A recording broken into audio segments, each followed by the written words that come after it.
Kaniumiza hata matiti hata mimi zaidi. Kaninishika, kanafikiria hivyo ndo maliwa nasikwa. Kanifinya mpaka zaidi kiuchungu. Siwe. And he says, we are not bringing anyone up. I just want the lawyer to bring down Sonke and Okari because they are disrupting the court. Yes, so that we can have that is the problem we have. We want clear questioning, Your Honor. We are here because we want this case to be heard. But we are not able to get anything through because of the constant interruption. So, Your Honor, now you have the defendant, Mr. Bigdaddy, who is represented by M as the senior counsel.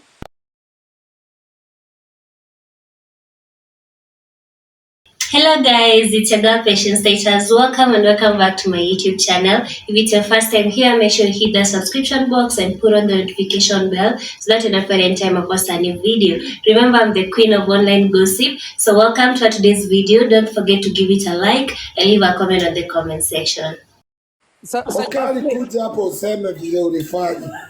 Okay. My honor. Oh yeah, so Your Honor, Okari is here with the case. I see where Okari is here, ready to present the case. Okari, the mic is yours now. Okari, the mic is yours. Your Honor, I'm here in representation of Geoffrey. So anybody that wants to question Geoffrey should come through his lawyer, that is me. Windrose, okay. Now we need a lawyer for Okari de Ross, guys. We need a lawyer for Okari de Ross. I need a strong one. This is so strong. We need a very strong lawyer, guys, for Okari de Ross. Okari is a very good human being. Mtu afai anamwendea different. So Geoffrey, usijali, niko hapa. I'm behind you. So I'm right here. Hapo sasa Windrose. Don't try. Don't worry. Senior counsel Windrose hapo sasa. So let me see if I can find a lawyer for Okari de Ross, because we cannot start this case without her having legal representation. So Sherry Queen, are you a legal counsel by any chance? Sherry Queen? Yes, I am, but my honor, I have to know what it's all about, because I don't even know all the parties, what is going on. I think if you are a government-provided legal representation or legal representative, then you shouldn't really worry about not knowing just yet. You should just be there to do your job. Okay. However, let us see if we can find another legal representation for Okari. Okari needs a very strong team. Thank you. Let's see. Okay, I can join the team when we find someone. Okay, let me see. Someone has requested. Let me see what they have to say. Hi, Joe. Hi, Joe. Hello, Joe. Hello. Okay. Geoffrey, tunaanza. We are starting now. We still need representation. Tulitoka hapa tukaenda kwa klabu tukapata wanaume. Ngoja. Geoffrey, can you wait a minute, please, for Okari to present the case? Yeah, Okari. So, Obange, senior counsel Obange. Sorry, guys. So, senior counsel Obange and senior counsel Shorik will both be standing in for Miss Okari de Ross. Okay? Yes. These are her two legal representations. Geoffrey comedian has one legal representative, that is Windrose. I've seen our askari jela kwa hapo chini. I've not seen the court clerk yet. Goldie sijamuona yet. If you see the court clerk, guys, let me know if she's down there. Your Honor. Yeah, and I am also consulting with a different other senior counsel. I will bring them to court later on, but Your Honor, just give me time to consult. But for now, I am very capable. Yes, very present. Thank you. Thank you so much. Thank you. Yeah. All right. So, Your Honor, the mic is now back to you. Ms. Okari de Ross is there. Thank you. Office of Madam Prosecutor, Okari being the plaintiff, the accused is Malisafi or the accused is Geoffrey? No. Malisafi is bringing his case later, Your Honor. We have 2 cases today. All right. So Malisafi will be here in about an hour and a half. All right. So Geoffrey comedian is the Mushtakiwa. Okay, fine. Yes, Your Honor. And I was just wondering, Geoffrey comedian, can you? Geoffrey the comedian, right now I'm gonna be representing you. Do not contradict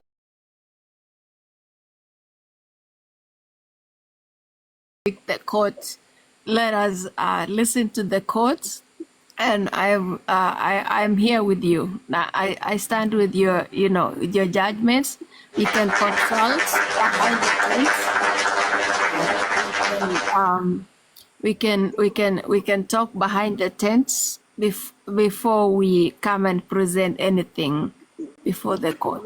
Kama sikutombwa mimi sina amani ya Yesu Kristo kwa nyumba. Tutauana walai. Yeah. Your Honor, my client sometimes does not we can squash this in court today. We talk about it today. We can squash it. We can squash this today. My Honor. Yes. My Honor, excuse me. But the way it's going is not going the right way with the counselor here. Because it looks like everybody is intoxicated here. So how are we going to hold the case when people are still... No. Let me ask the court. Who is talking about intoxicating court today?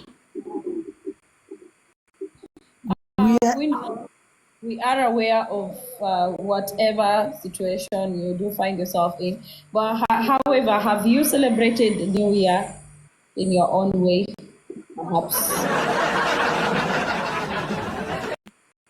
Your Honor, it will be unfair for someone to say we represent the case when we are not in. Nilipata milioni 1.5 hapa juzi. Tarehe moja I won 1.5 million. Unapeleka mchawi kwa uambiwe. Uliza uambiwe. Mimi ni milionea. Juzi nilicheza match ya 1 hour nikapata 1.5 million. Ulikuwa unatafuta kuambia watu 100. Mbona hukuitoa wewe mwenyewe boss lady? Mbona hukuitoa kwa mfano? Natoa ndo nikapewa. Wewe una chochote wewe kitu unatoa ni suruali peke yake. Na kufia nikapewa. Inauma. Hakuna kitu suruali peke yake. Inauma. Inabidi zoe. Unaenda nini malaya? Mama malaya, mtoto malaya. Inauma. Njoo hapa. Ngoja nikuitie Mwambingu, acha nipigie. Mwite hapa niwachanganye nyote sasa, mwite niko ready. Malaya. Mwite niwachanganye nyote, niwavuruge. Alifukuzwa 2 times. My Honor, can I say something? Yes, please. My Honor. Counsels, you can cross-examine the witness as well. Okay. Shiro, nikisema kwamba Geoffrey ni mng'ang'anio, anapenda kung'ang'ania, nitakuwa nimekosea? Utakuwa umekosea, but akiwa in another, today ni mwaka mpya, watu wamelewa vituko, but when he is normal, Geoffrey is a vibe. That's why you guys love him. Angekuwa pia mtu mbaya ama mungekuwa mnampenda. He's not really hizo vituko. Sijasema yeye ni mtu mbaya. Kitu nasema anang'ang'ania kwa lazima. Akilewa, si ndio nasema akifika sometimes yes, he does. Asante. Objection, my Honor. Can I answer to Sherry Queen because she just brought her point? Yes. Umesema Geoffrey anang'ang'aniwa ama anang'ang'ania? Ania amemng'ang'ania huyo bwana. Bwana alikuwa hamtaki. Yeye alikuwa anamtaka kwa lazima. that is human nature. Hata wewe unang'ang'anianga watu wengine. Ng'ang'ani samahani, sing'ang'ani. No, it is human nature, so do not try to judge my client at that angle. It is very wrong. That question is so wrong. Take it back. No, I'm not taking it back because Your Honor, my client can be ng'ang'aniwa and he can ng'ang'ania. Period. Okay, Geoffrey's there and he needs to talk, Your Honor. Geoffrey, everyone is asking where Geoffrey is. Geoffrey, we need you to be on camera. We've heard about everything that happened. Tumesikiza kila kitu ilifanyika, lakini wewe hujatuambia. Geoffrey, tungependa ukuje utuelezee mbele ya mahakama kile kilichofanyika. Geoffrey, please stop intimidating the plaintiff. My client, stop fighting. Stop fighting, stop intimidating. My client. Geoffrey. My client. Konifietu. Ako sawa ama? No, my client is very okay. They are fighting him. My honor, because ameshikwa red-handed sahi. Ndio maana anakimbia. Hakujua kama my client, keep it together. Geoffrey, tungependa tusikie. We need to hear your side of the story. That's why you don't want to come with this live. Nani, Shiro, umemute Shiro. Geoffrey ataki live yake, wataki sura, watu wanaepa saizi. Mbona wanaepa? Umeona watu wameepa? Wewe ndio huyu hapa. Geoffrey, we need to hear your side of the story. Hakuna kugonga milango huko. Geoffrey, we need to hear your side of the story. My client, this is a celebrity. This is a celebrity. I need my client to be protected in this court. Your Honor, can the senior counsel be quiet, please? Tumuombe basi ama sasa nini? But you ni sawa.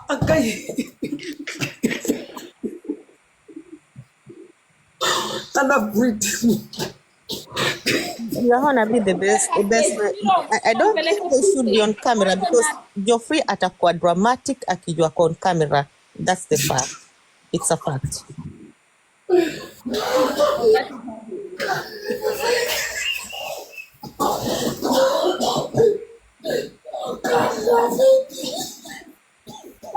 Shiro, keep showing what's going on. Shiro, keep showing that. We need that as evidence.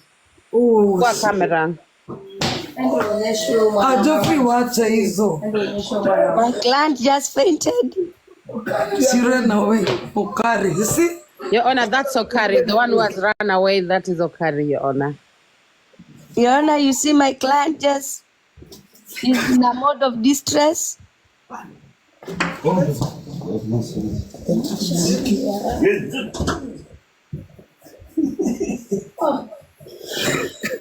Umepatikana leo.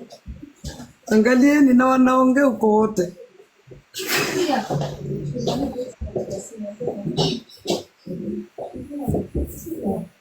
I can go to rooms like that's Kinderzimmer, that's a kid's room. I can go in. But you the boyfriend of Geoffrey,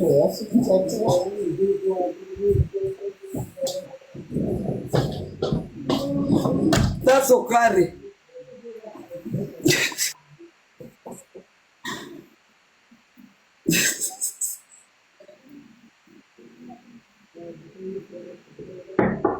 Nimetoka live. Okari, I know you can hear me as well. Please try, one of you, Shiro, can you please tell Geoffrey that we need him to say his side of the story? Here we listen and judge. We can't judge without listening. So this is the moment. He needs to come to court. Kama simu yake imepatikana, Geoffrey aingie kwa live na account yake. Madam Lady Jacqueline, I think you have to help me here because now we need the defendant to come to court and defend me in this case. Yeah, Your Honor. So the good thing is that simu yako iko wapi? Iko wapi simu yako? Sinaona. That's private. So the good thing is that Miss Shiro is here. So Miss Shiro can actually bring us Geoffrey on camera each time you want to talk to him. And then Miss Okari is up here on the guest. So, Your Honor, I still feel like this case can continue. There are many things that Miss Okari said, which, in my opinion, were deliberate attempts to deceive the court. She spoke about doors being... I'm looking for a broken door myself. Doors being broken, plates being broken, and them hiring cleaners to come and fix the house. Your Honor, we are all interested in that, please. We are interested in that information. We are waiting for you to help us get to the truth. Thank you, Your Honor. Yeah, I wanted Geoffrey to speak, but if Geoffrey cannot speak, Geoffrey, you need to defend yourself. You need to say your own side of the story, because I'm still not, the evidences have not been submitted. Your Honor, let me speak to my client. No. This is not your whatever. No, it's okay. Geoffrey is here. Allow him to talk, please. Please. Talk. Sauti imekata. Sauti is gone, you say. Talk. Miss Okari, you can also come with camera, Miss Okari, in your own room. Okari, you should not be there. Okari should not be there.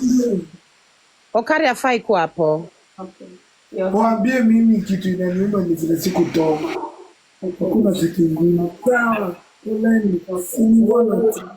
Wale mizidelewa chanipazio kweli. Mimi tukienda na wewe out. Upate mtu mimi nikose inaniumanga. Mimi sina uchungu yote. Nile siku kuhusu hata mimi. Nyege ni baya. Tumbo. Sasa nasikia kuuma watu kwa hii nyumba. Kia Mungu mafuta. Hata marisi pia wamekuwa student. Mimi kitu naweza niomba msamaha. Ni ile niko na tamaa ya wanaume wa watu. Wanapenda patumia wanipendi. Hii misa kuenda kwa hizi maklabu. Sasa hivi watu naweza kuenda kwa magini. Nilienda klabu ya Masai Bupenda nene. I'm sorry. Can I finish this case? Tupigiwe mwanaume. Na apologize for Daisy. Both of you. Kwanza hapa kwa kamera. Yes, we are so sorry. Nothing is going on. Hakuna kitu. Hata kama hakuna kitu, mlimuomba ruhusa mulete wanaume huko. Apologize, finish. Yes, we are very sorry. Geoffrey, come. Okay. I'm so sorry. Acha tuende hata kwa hoteli. Nimechoka. Come. Sorry. Okay. So, Dramaa, it's okay. I think you're okay, Geoffrey. But tukipata mtu hata mimi anitie kimoja. Utapata 2025. Wacha kierere, wacha hii tomba. Mimi walai mimi ninarudi Kenya. Kenya nilikuwa. This we are very sorry and thankful that you gave us your space, and we have really. We are really sorry. Alafu mabwana wacha nitomba mimi. Okay, we are sorry.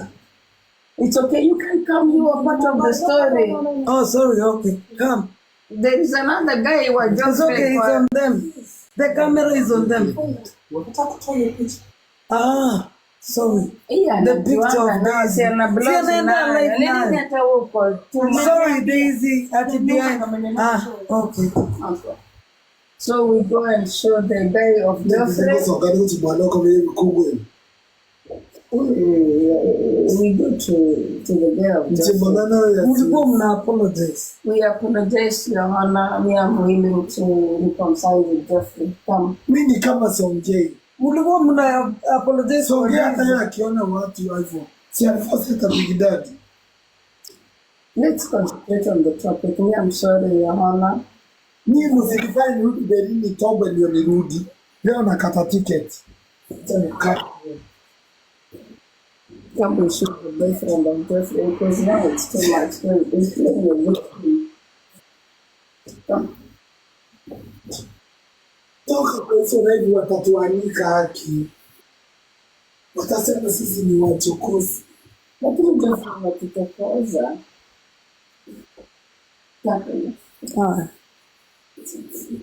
I think I'm sorry. Geoffrey, tukiweza kutafutia mwanaume na misuli na mboro kubwa, unaweza ukatupa? Wala nitapokea katika jina la Yesu Kristo. Tulia.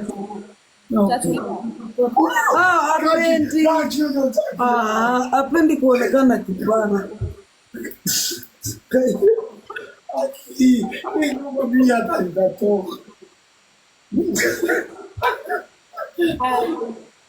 I think this is lack of conjugal visits. Okay, we have apologized from. Okay, watch and just say to my case. You know, it's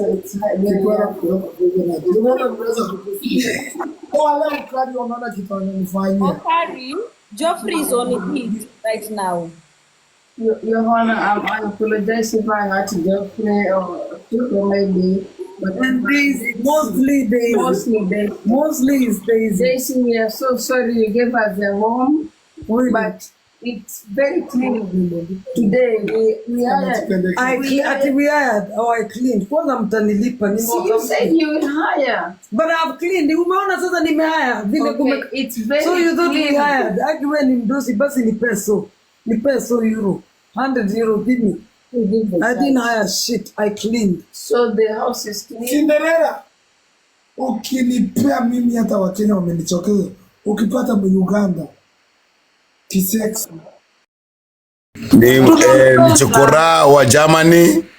Ni sawa tu tunampenda. Sasa tukiachilia Geoffrey akufe na madepression. No. Machokora hawezi kuachilia chokora. Usimuite chokora. Geoffrey lives well. Objection, Your Honor. We are more interested in the conversation between yourself and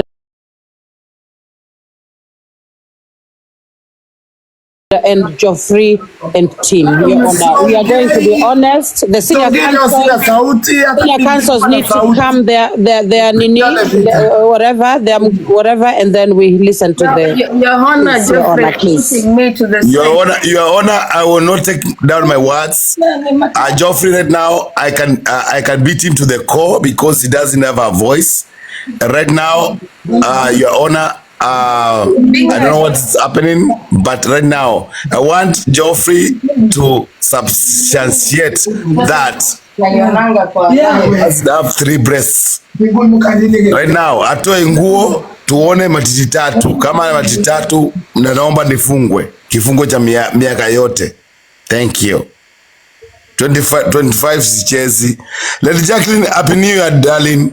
Happy New Year's, Daddy. You know I love you, right? I do. Your Honor, Lady Jacqueline, yes, Your Honor, yes. I have talked to Geoffrey personally. We have agreed to solve these matters internally. Your Honor, there is still that issue of broken doors and plates. Your Honor, we are waiting, Your Honor. Just coming to you, Madam Lady Jacqueline. Okari here, she said her own side of the story, but when it reached Geoffrey to say his own side of the story, Okari decided to make peace and be remorseful. I don't know. Okari, is there something you are hiding? Thank you, my Honor, for noting that. I'm duress a little bit, I have to admit that, but again, me being the reasonable person at the moment, including, what's your name, Shiro? You already forgot my name. So we have agreed for the sake of the home that we are staying, for the protection of the home, that me and Shiro, we're going to take a hotel, even though Geoffrey has said that he will follow us wherever we go. For the betterment of the home, because we have to respect the home and the person. Your Honor, I still have questions, and I'm hoping you can start questioning. I'm waiting for you to question. Your Honor, the plaintiff also said their flight was tonight, their flight from Frankfurt, and now they are saying that they are going to a hotel. Your Honor, we are very confused. Please help us. Guy, if you see how Geoffrey is looking, after he like. By the way, Your Honor, as well, tunataka the broken doors and plates. Yeah, we have solved. Your Honor, can we see the broken doors and the place, please? Your Honor, I think Geoffrey needs to be put on camera. Shiro, can you put Geoffrey on camera, please? Ameenda akachange, amevaa ile underwear alikuwa anaonesha watu. Matako yote imetoka. Can you show the court, please? Shiro, can you turn the camera and show the court? Your Honor, if we can see Matako Geoffrey, please. Shortly. Guy, briefly, Guy. Happy New Year. Don't show it. Like Lady Jacqueline, don't start with looks. You need too much. For me, I swear. You know, women that I love. Need a man. Happy New Year, Geoffrey. Your Honor, do you realize that Geoffrey is on it? Please put all that on ruling because Matakota nimeona hapo chini. Geoffrey ndo ukavae sana utashinda hivi. No, Shiro, my account will not go, so don't worry. My account will not go. Aki Daisy akiona hizi zote atakai. Your Honor, can we see Matako imeiparara?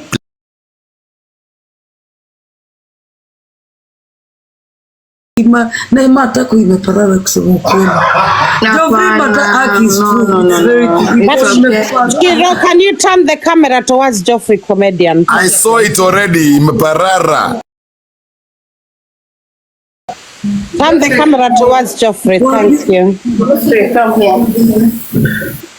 Your Honor and Madam Prosecutor, is it appropriate in this High Court, Supreme Court, that I should stay in 10% as a senior counsel? Yeah, gifters are on holiday. Our dear gifters, are you on holiday, yo? People are just relaxing with 10 coins, 33 coins. Your Honor, I want to withdraw this case because it's beyond me. Your Honor, we cannot withdraw this case. This is an ongoing case. It's a serious case. Whereas Geoffrey has misbehaved. Okay, this is a state case now. It's a very serious case, Your Honor. We are not accepting any withdrawals. We do not allow withdrawals. Yes, thank you. Your Honor, do you realize that we want to see plates and broken doors? Can you maybe go to the dustbin where we can see residues of the plates? Your Honor, you realize that Geoffrey has won. It's stuck. That is another case. No, Your Honor, yes. He's now well dressed. We advise you to, like Geoffrey, let's say. Tusachoka watu wanatuletea TikTok, tusachoka na nyinyi. Tukunywe pombe tuende pale tunaenda. Tusachoka. Tukipata mtu atutia, asipotutia tu. Your Honor, Geoffrey is saying in a Swahili language that anataka kuingishwa kitu. Anasema tukipata mtu atutie. Your Honor, note down that, please, Madam Prosecutor. Can you the court clerks, please? Geoffrey, toa hiyo glass kwa camera, please. Nani, wacha nikwambie DJ, sina ubaya. Hii suruali nimebuy expensive. Sina ubaya, unaiona? Your Honor, you realize that Geoffrey has won Katakei. That is Katakundu. Yeah, it is a Katakei. Kuna pale nimeitwa kazi. How much Geoffrey? Cinderella, mimi nitakuwa nakupigia simu nikienda. Sasa inaenda kazi kupata pesa. Your Honor, any man take Geoffrey right now to go and disha, yani to go and sakamkaba. I feel like I'm going insane because I'm not able to deal with this insanity. But I want to withdraw this case. But Your Honor, why is Okari on that phone when she has her own phone, when Geoffrey needs to be using that phone?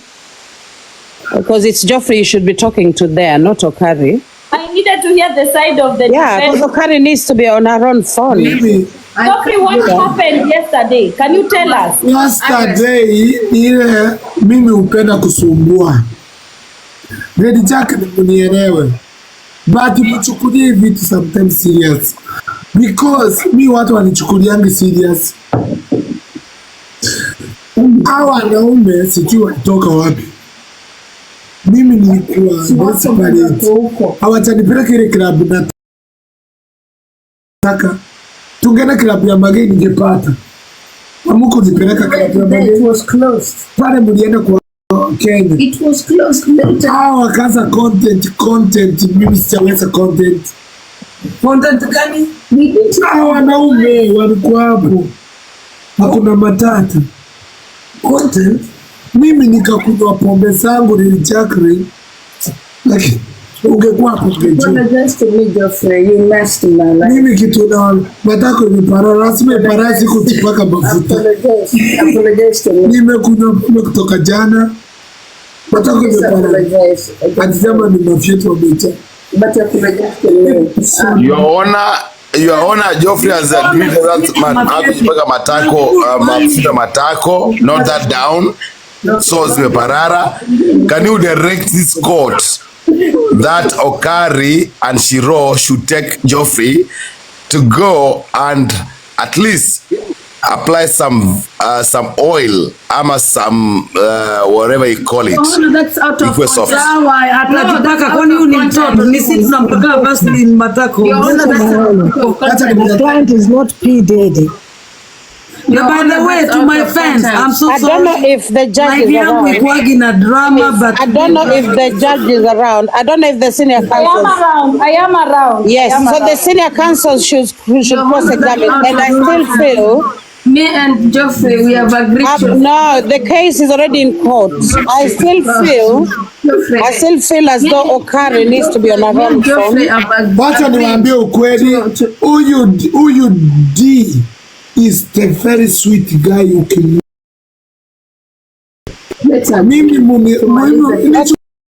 are standing in the way of justice, in the way of this case being heard. Can you go to your phone and move away from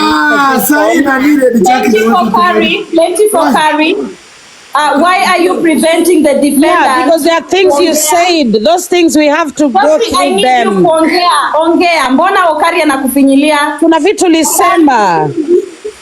A moment ago, Okari, you were so scared of Geoffrey. Mimi naona hata tukucha America tutombo huko tutatu. Wacha kuongea stories za kutomba Geoffrey, you are coming to America, my friend. Just Geoffrey, what are you the case kwanza? Geoffrey, are you safe?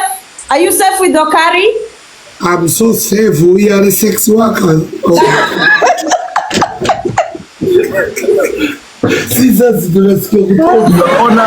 Your Honor, you have to realize that. Your Honor, you have to realize that we are dealing with sex workers.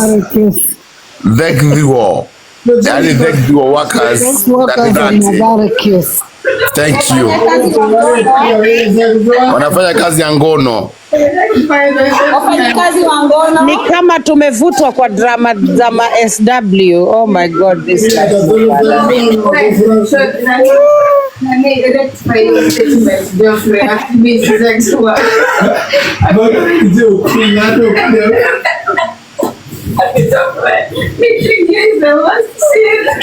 I think they are not taking this thing seriously.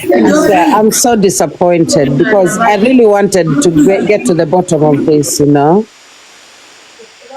Madam Prosecutor LJ, my able prosecutor, Madam LJ, I think this case has to be adjourned.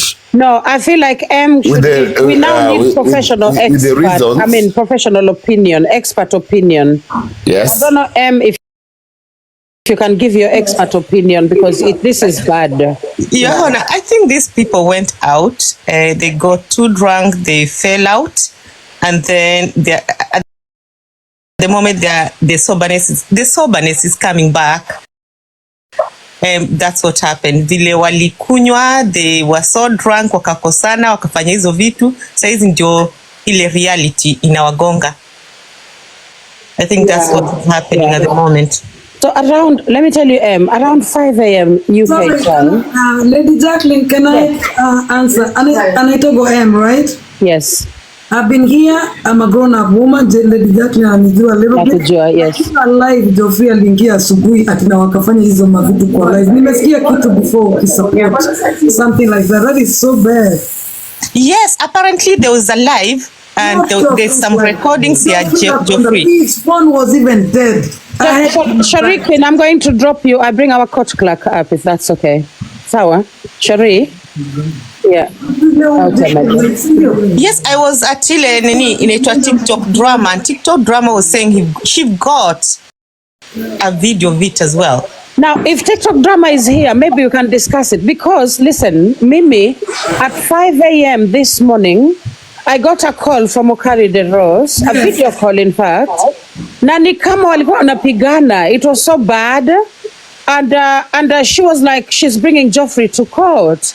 You know, and then a few hours later, they're there with Geoffrey and she's complaining. Okari was complaining that was bad. But Scooter, do you have any evidence to show us? I don't, because I do not record any phone calls. That's not my Thank you. But that is much obliged. Hata mimi naweza taka kuona because I haven't slept. Mimi ni wale kama sijazoea mahali. I've been up actually. Watu walikuwa wamelala this morning. I was cleaning when people were sleeping. So I've been up and I didn't see any lives. Geoffrey amelala. Hata mkiingia lives ndio tulikuwa tunamwamsha. Yeah, so that story of yours of you seeing Geoffrey performing the act on live, I don't think that's also true. So I feel like there are so many lies flying around. I didn't see a thing. Yeah. I didn't. TikTok Dramaa was the one saying that. Dramaa was one saying that. Guys, can you share the live with TikTok Dramaa? Kineleo ulinifanya nikakucha kwa DJ. Hata nitakucha saidi na account zangu. But huyu Cinderella ni mpenda. Roho yangu. Unajua kitabu mkimpiga vita hata kutoka huko kwa Instagram movie. But I love you. I respect you. When you tell me calm down, I will come because I respect. Nimekuweka klasi nyingine. Siwezi kuweka klasi hata tupigane hapa vita ya uongo. Ni sauti imenishia. Nilijia ananijua. Nikiamua ni kuamua. Geoffrey, mimi kama jaji mkuu nataka utulie, alafu tueleze matukio ya jana. Ule mwanaume ambaye ulikuwa labda umekosana wakakuharibia ndoa, wakakuharibia mapenzi. Hata sasa nimeambia huyo mwanaume wakimrudisha ni hatutombe hata moja. Nine, what's a maneno? Skiza. Mimi nimesema sasa. Listen to her. Nataka utuambie koti kuliendaje jana wakati mlitoka club mkafika. Mbona Okari alijifungia na ule mwanaume? What happened? What did you see? Na sitaki uogope mtu, koti protection. Mimi nilikuwa mlevi, nilikuwa hata mimi nataka mboro. Si unajua? Sometimes hata wewe unaweza tamani yake. Ile maneno hata wote tulikuwa tunataka, yani wewe mimi sikutaka. Don't say wote. Mimi sikutaka judge. Unataki. Funguka roho. Sikutaka wewe. That's why I'm here. Cinderella, acha nikwambie. Wote kila mtu tulikuwa tunataka. Geoffrey hata kuingilia wenyewe. Wewe hapo umesema ulikuwa kando. Nilikuwa mchana mzuri, mimi nilikuwa dancer huko. I was a dancer and I danced my ass off. Nilifurahi dance. Sawa, wewe usidanganye kwanza. Sawa, wewe ongea. Haya. Unachukua mchele pilipili. Nyuma pilipili na ndazi mimi. Haya, Geoffrey. So jana mlikuwa mna dance? Tulikuwa tukaenda, nilikuwa nimeambia hawa nataka kwenda klabu ya magei yake. Na mimi sijawahi kuwa na mapenzi. Watu uniachana. So mimi nisipoenda pale, yani at least hata nipate mtu anipende hiyo dakika moja. Hiyo ndio life yangu. Because mimi walai na mapenzi sinanga. Kutongoza. Because hata Steve ametoka Amerika amekuja nimemtandika. Sio sina mapenzi. Na hiyo nimefanya. Unapenda mapenzi ya wao. Mimi napenda ile yani mtu Sasa anivumilie kwa shida. Shiro, mwacha explain. Shiro, mwacha explain. Naongea na judge. Mwacha ongea na judge. Kidera mimi, I respect you, I can tell you the truth. Mimi yule gay anapenda, yani mwanaume anipende nikiwa na drama. But napata wanaume wenye hawapendi drama. Nikapata mtu mwingine ananigusa kama pusi, mimi siwezi hiyo mapenzi. Eti pole pole. Mimi nataka uninyonge. Uniruhusu hata kwa kiti chini. Sasa hii mapenzi gani? Mimi ndio maana napendanga wa Nigeria. Wa Nigeria hata na walipanga. Hiyo hata mkinijaji. Because wanakuanga wananitopa mpaka wananiruhusa kwa ukuta.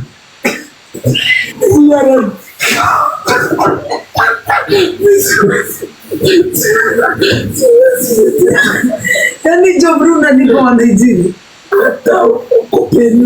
Aki wa Nigeria wanatumba na waume wetu na wasichana wetu. Very sad, sorry. Yes, wamenimaliza matako.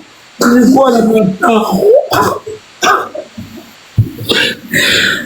Aki live yangu kai nimerekodi guys.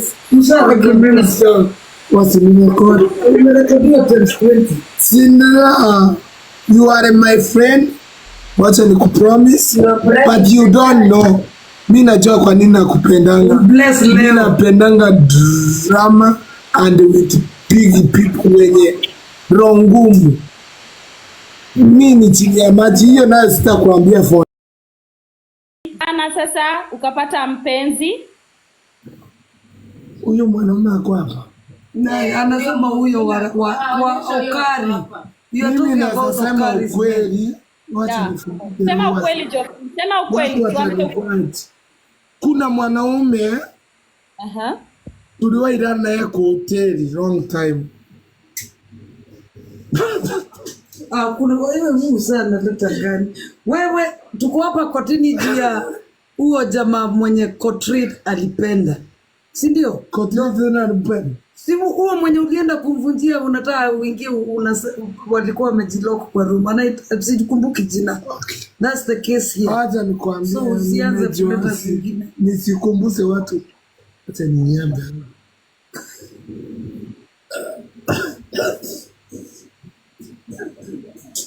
It's not funny.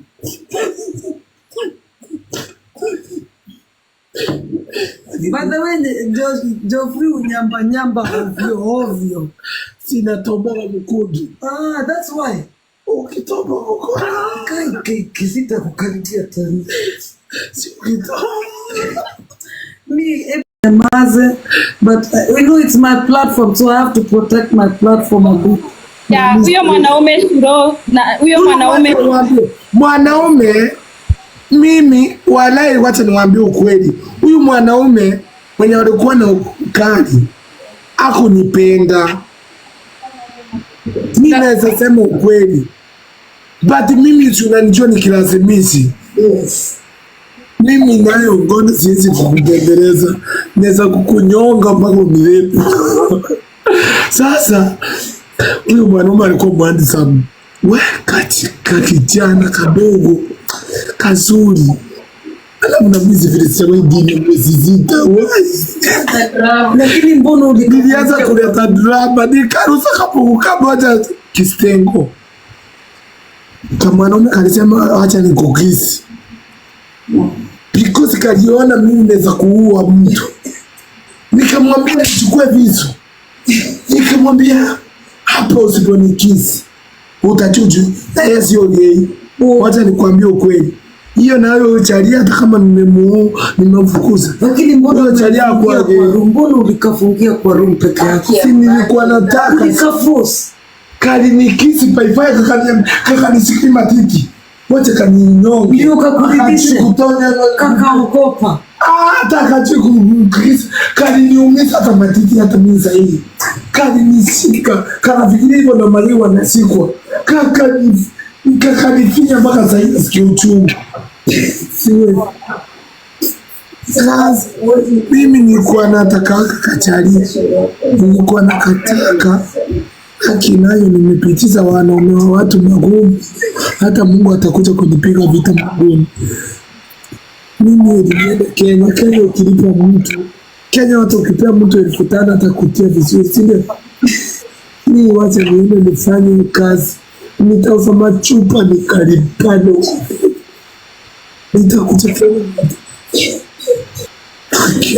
Sasa hakuna Okari akajifungia na yeye kwa room. Watu wakiona bora wanageuka tena wanakuwa straight. Mimi hata nimechoka.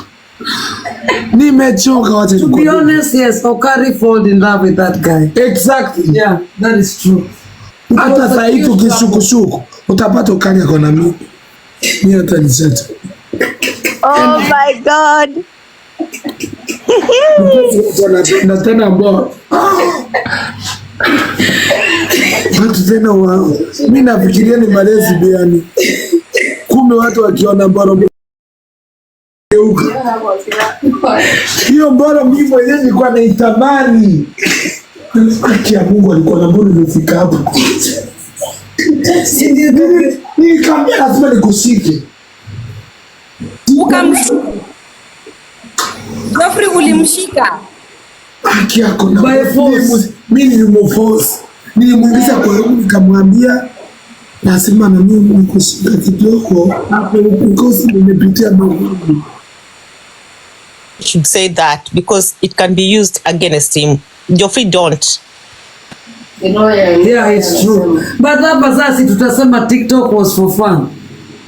I don't think, guys, if you're up here, allow free conversation between the judge and the plaintiff. Please don't interject. So wananipeleka kotini. Je, unaweza shtakiwa huko? Hapana, hakuna kitu kama hiyo. Sana. Na huyo kijana vile nilimlipa pesa mzuri. Lakini kama asha report, mimi na hama tunatoka njani. Hapana, but si kama ameripoti vile nimemfukuza. Tumeenda kakia mtoto huko. Nilikuwa kazini. Nikapigie back. Uko na namba? Hebu ukapigie hapo ukaambie pole. Niko na namba kwa ile simu. Yaani ulichukua namba na yeye Okari hata ana. Yaani hii maisha. Dema iko kwa simu ya Okari. Simu nilichoka ni mchawi. Ukaingia kwa Okari. Nilichukua simu ya huyo, si unakumbuka Okari mara ya kwanza alipotea. Kijana hivyo. Yule kijana yeye kalikuwa handsome. To be honest, hata kama naachwa, hata kama nipelekwa kotini, wacha tu nipelekwe hii serikali kama niangalie. Mimi siwahi penda mwanaume hivyo. Alikuwa cute. Yeye mwanaume ananifanya nyamba. Alikuwa anatoka wapi? Hata wajui, imagine wa Kenya ndio tunatumia kwa hivyo. Hata hakuna mwenye anajua which country kama. Anatoka. Nimeuliza Okari ajui, huyu bado hajajua. Sasa hivi ndio unajua. Ama alikuwa anatoka Sierra. Unaona patriotism Sierra Guinea zote. Sasa mimi nione bora nianze kuuliza mtu ametoka wapi. So mimi nimekukosea aje?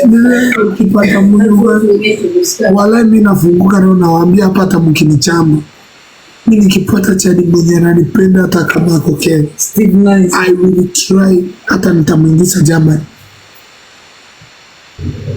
Bora kuwa nanitia na amukia kazi nikiwa na amani. Ananigonga kitu. Wallahi ananifinya.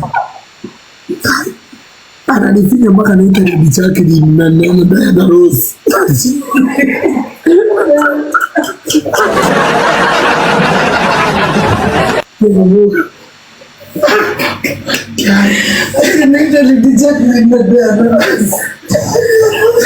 Umetaja Diana Rose na ametumia penya.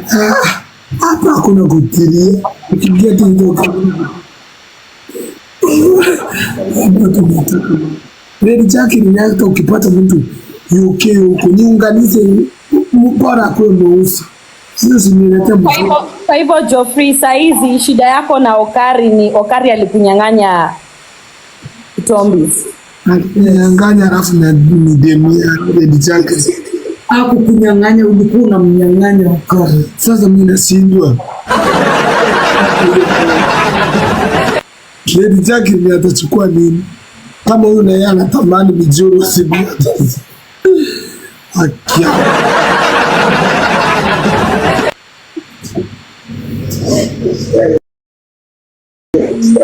I think Lady Jacqueline, to be fair, because I want transparency, and I know Geoffrey can speak freely with Madam Sonke, who is also representing him. Madam Sonke, you can have a conversation with your client. Right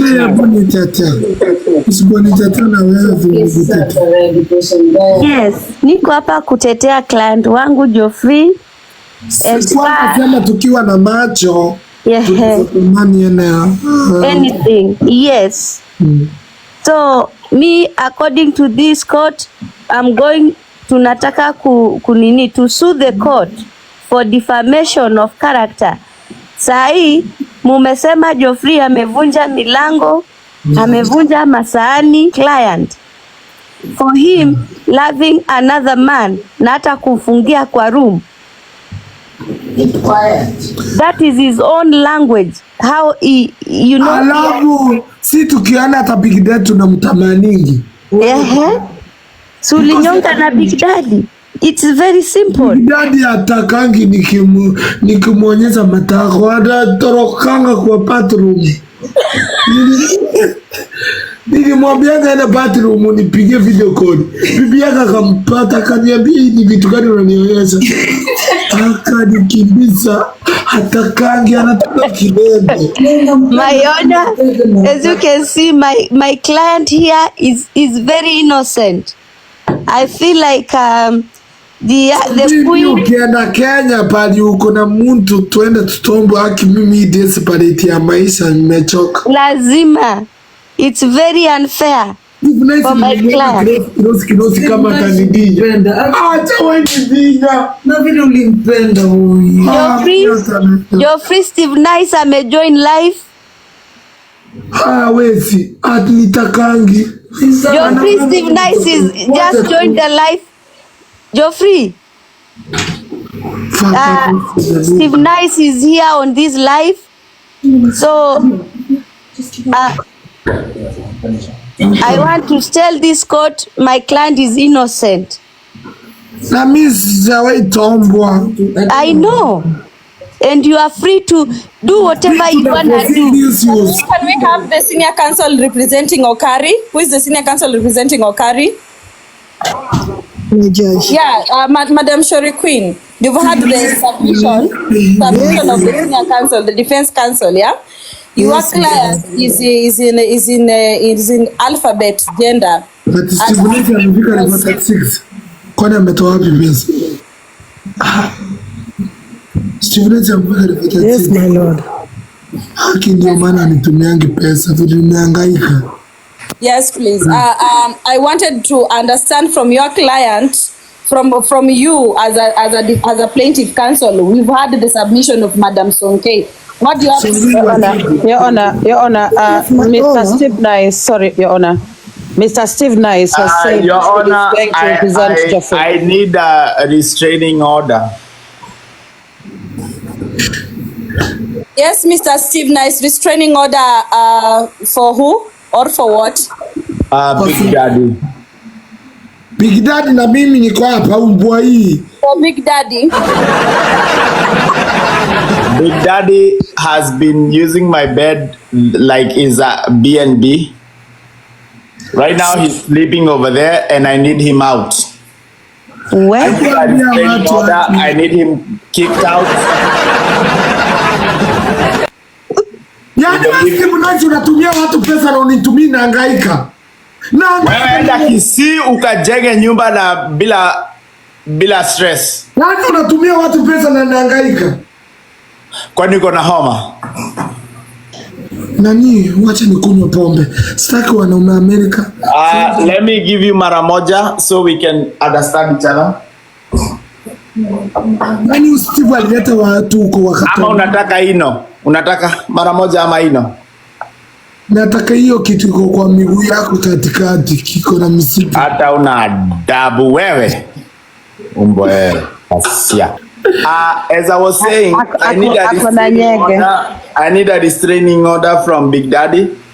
Where? Amuka. Currently sleeping in my bed and like he owns it. Unajua jamaa ametumia how much? 500. Your Honor, I think it is only. Bigdaddy ako Steve sahi. Yes, and he's in Steve's bed. Ako kwa bed ya Steve. Just wait hapa sasa ndio drama inaanza. It's 2023. Ako kwa bed ya Steve. Ako kwa bed ya Steve Nice. Ameko kwa Steve Nice miaka miezi. Your Honor, Bigdaddy is in the bed of Steve Nice. Your Honor. I think what Steve Nice means is that he wants an eviction notice. Steve Nice angekuwa anapendwa. I respect you but I can't join this life. Siwezi. Siwezi. What? Steve Nice. Steve Nice. Geoffrey apendi hivyo. Mtoyo Bigdaddy kwa kitanda.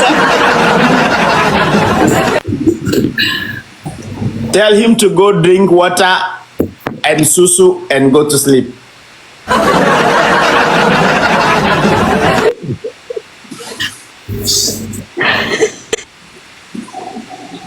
He loves you. Steve Nice. Now belongs to I know you don't do men, but this man, I don't know what you did to him. He fucking loves you.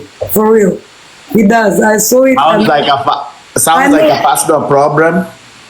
You know what? You remember what happened in Germany? That's the same shit happened today. He will like the guy. We are here for a different case. My case is that I need a restraining order.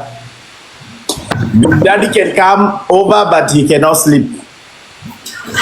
Kumbe Bigdaddy nimemjua ni mtu anataka kutomba. What is the message here? Me, I hear Bigdaddy. I have evidence. I will present it to the court. So, Your Honor, are you there? What do they want to talk about? What do they want to talk about before they start? Let me tell you, before they talk or whatever is coming up now. Capturing the... That was actually Bigdaddy, Your Honor, surely. I know that man. Get out of my bed. He should go back to Florida. Your Honor, that was actually real life footing. Kasongo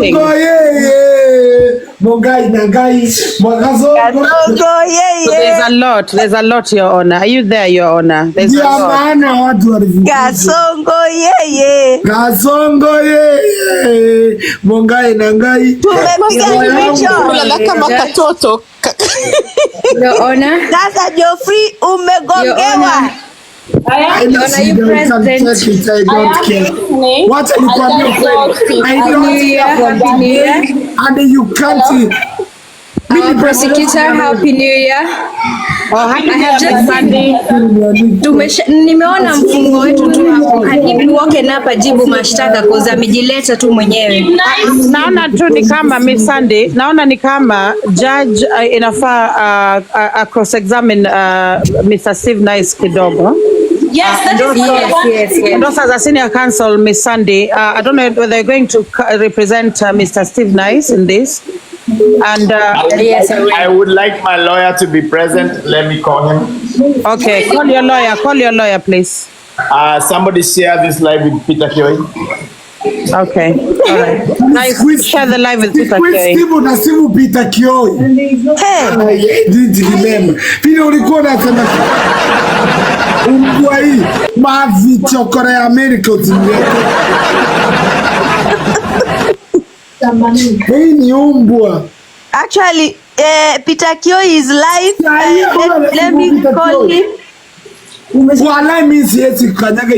Yes, Miss Okay, call Mr. Kioi. Thank you. Mwanaume akuna matarau. Hakuna matarau hata kama kwa America.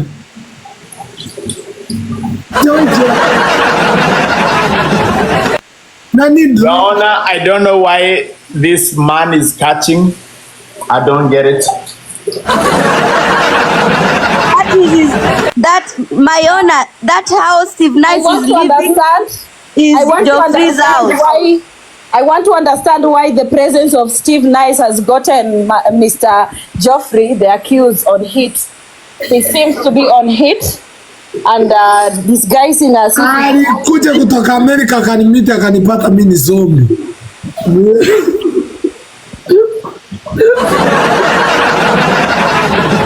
Walikata tiketi akakuja akapata ni zombie. Ukataka kumuua. Akasema ni na nguvu kama kitu kingine wewe. I think my next I'm gonna press charges against Geoffrey.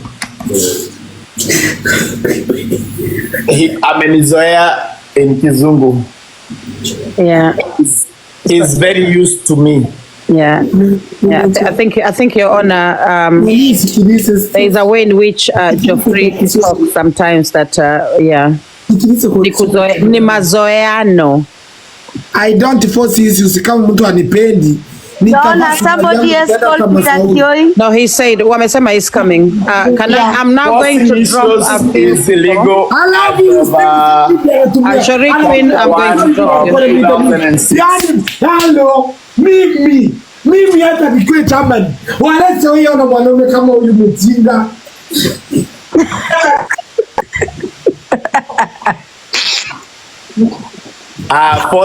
Forcing issues is illegal under chapter 1 in 2006, chapter 9. Your Honor, we need Bigdaddy lawyer too. We need a lawyer for Bigdaddy. All right. As far as Peter Kioi is My lawyer has a live. Yes, but we need Bigdaddy lawyer. Okay, so maabusu wetu ana kesi ya kujibu. I'm going to be Bigdaddy's lawyer. I'm going to be Bigdaddy's lawyer. Steve nayo wacha nikwambie ukweli. You put me somewhere I can't even leave it without nothing. Umeniacha mataani, umeniangaisha, naonekana hivi. Huwezi kutoa hiyo mbwa hii chakaka hii. Go ahead and talk so he come out of you. DJ AKA ikutoke. Wacha kufikia chango. Sai ona Bigdaddy ameenda kulala huko. Atuchivi tumeendelea usiku. Bigdaddy anakuwa anajifanyanga yeye sio lesbian. Ako kwa bedroom. Bigdaddy amuka bedroom. Steve waki kama unaweza kunileti down hivi. Vile nasikianga hata unipeanga hata sumuni. Na kutacha ovyo ovyo. Na hangaika. Atunanga Your Honor, as you can see, I think Madare is on midterm. We can tell by the No behavior. problem, as long as we are alive, God protect you all. I think they are on a Christmas break, so we have to respect the disabled. Kwenda where tuko disabled. Lakini Your Honor, the mic is now yours. We have. Yeah, I will tell you the people here, Your Honor, and I'm gonna ask Senior Counsel Osonke to remain muted unless she has a client. So we have here. Yeah. So Osonke is going to be. Yes. So Your Honor, we have Senior Counsel Peter Kioi, who is representing Mr. Steve Nice. I'm going to change the number on that whatever to be 35 plus. Let me update. If I may ask, I would like to update my lawyer of what the situation is.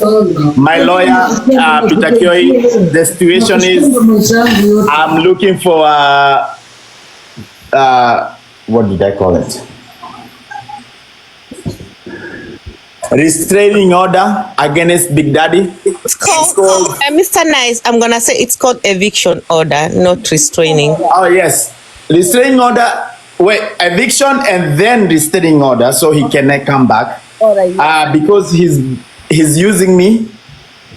He's think this is Motel 6, like a lodging, where you don't have to give your beddings at 8 a.m. He think he can sleep.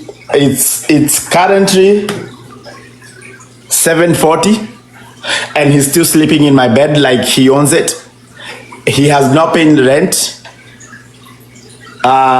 He has not even bought a bottle of water. The only thing he has to say is I'm celebrity. Like the other fear too. So I'm looking for restraining order, eviction notice as ASAP, and then restraining order. My lawyer, take from there. I'm currently trying to make You breakfast. have to show him the footage that is actually in your bed. Yes, let me show evidence. Evidence 1 of 7.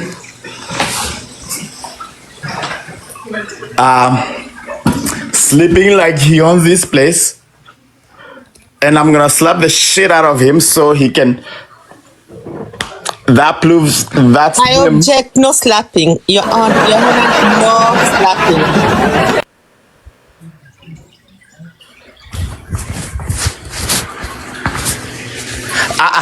I had to make sure you don't think he's like a sex doll or something. Yeah, that You know, nowadays there is AI sex dolls that can look like impersonate. So I had to make sure. Did you see his French is like? yeah, we needed a proof that he's not a clone. Thank you for that. Yes, what you said. Yes, I went to group of schools, so I cannot express.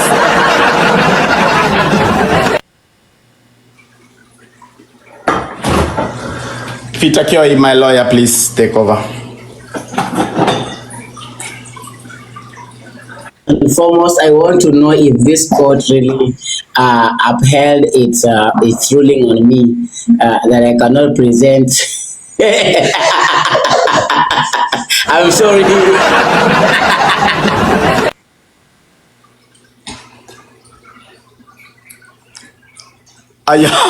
Jamani, amsheni.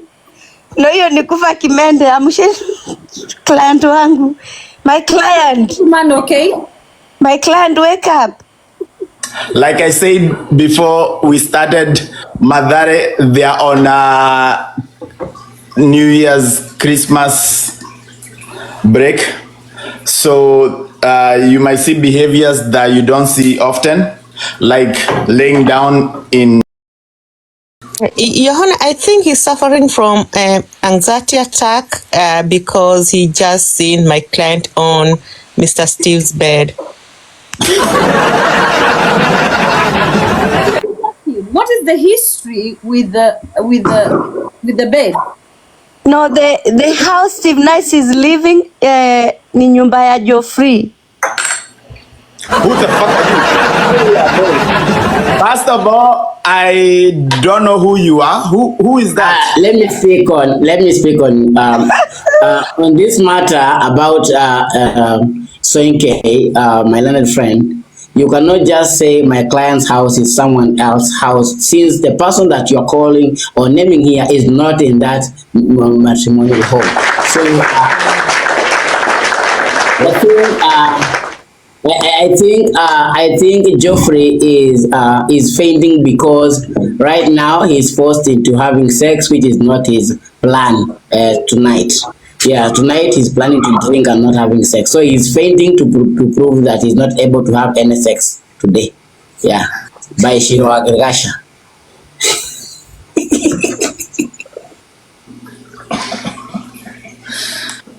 That is Geoffrey matrimonial home.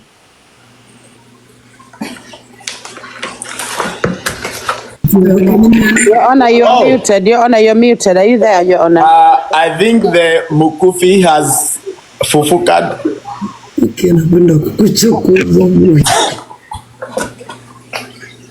Geoffrey, please advise the court. Are you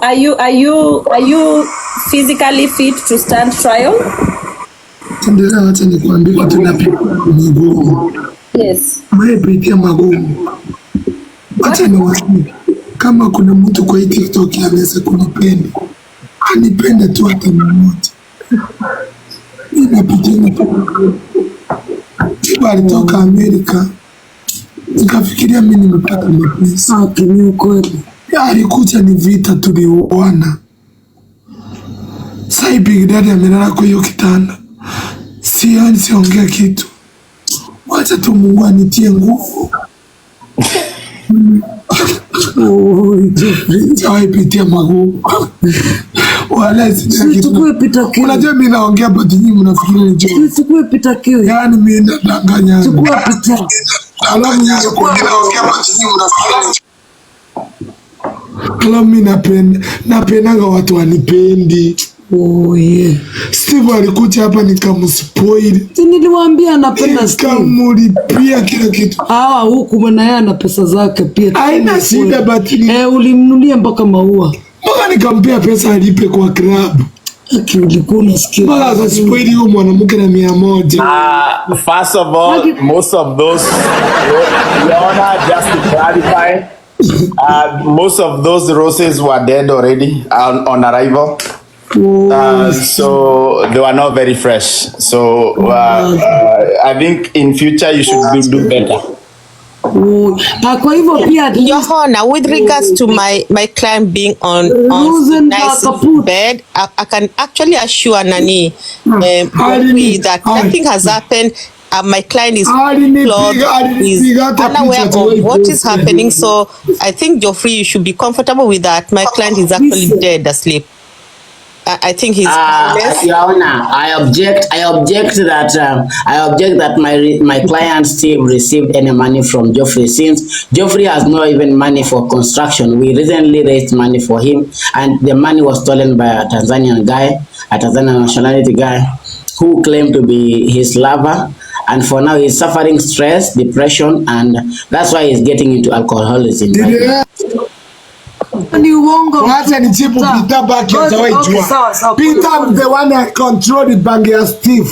Akiwa kile. No. I object. I object. You don't have a bank account. Recently you've been crying for money to build home. Huyu alikuja nikamdanganya turogi ni vitu zingine. He didn't. No. Mimi Your Honor, I beg that my client Steve Nice. Hata demu uliza huyo demu mwenye ako Kenya. I'm the one when I say money tembe lazima itumwe. Isipotumwe. Objection. Hiyo nyumba inafaa kuuzwa. I pray that Shiro Garikasha should run this Geoffrey to the mental hospital, because I can see that kuna mmonyoko wa ubongo. Guys. Geoffrey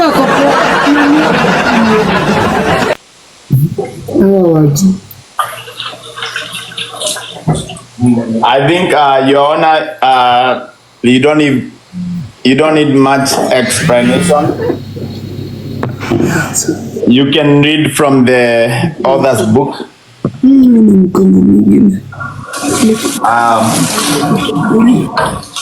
I think the most important thing, we need to get this guy out of my bed. I have not slept there, and I'm gonna be burning the bed down. I wanted. So I'm requesting the next step is I need Muchango for a bed.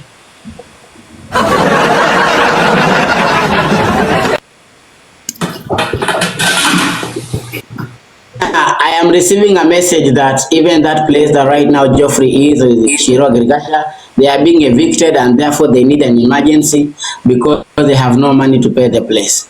Why? Peter Kiwi, Mimi, as I said, na respect court whatever.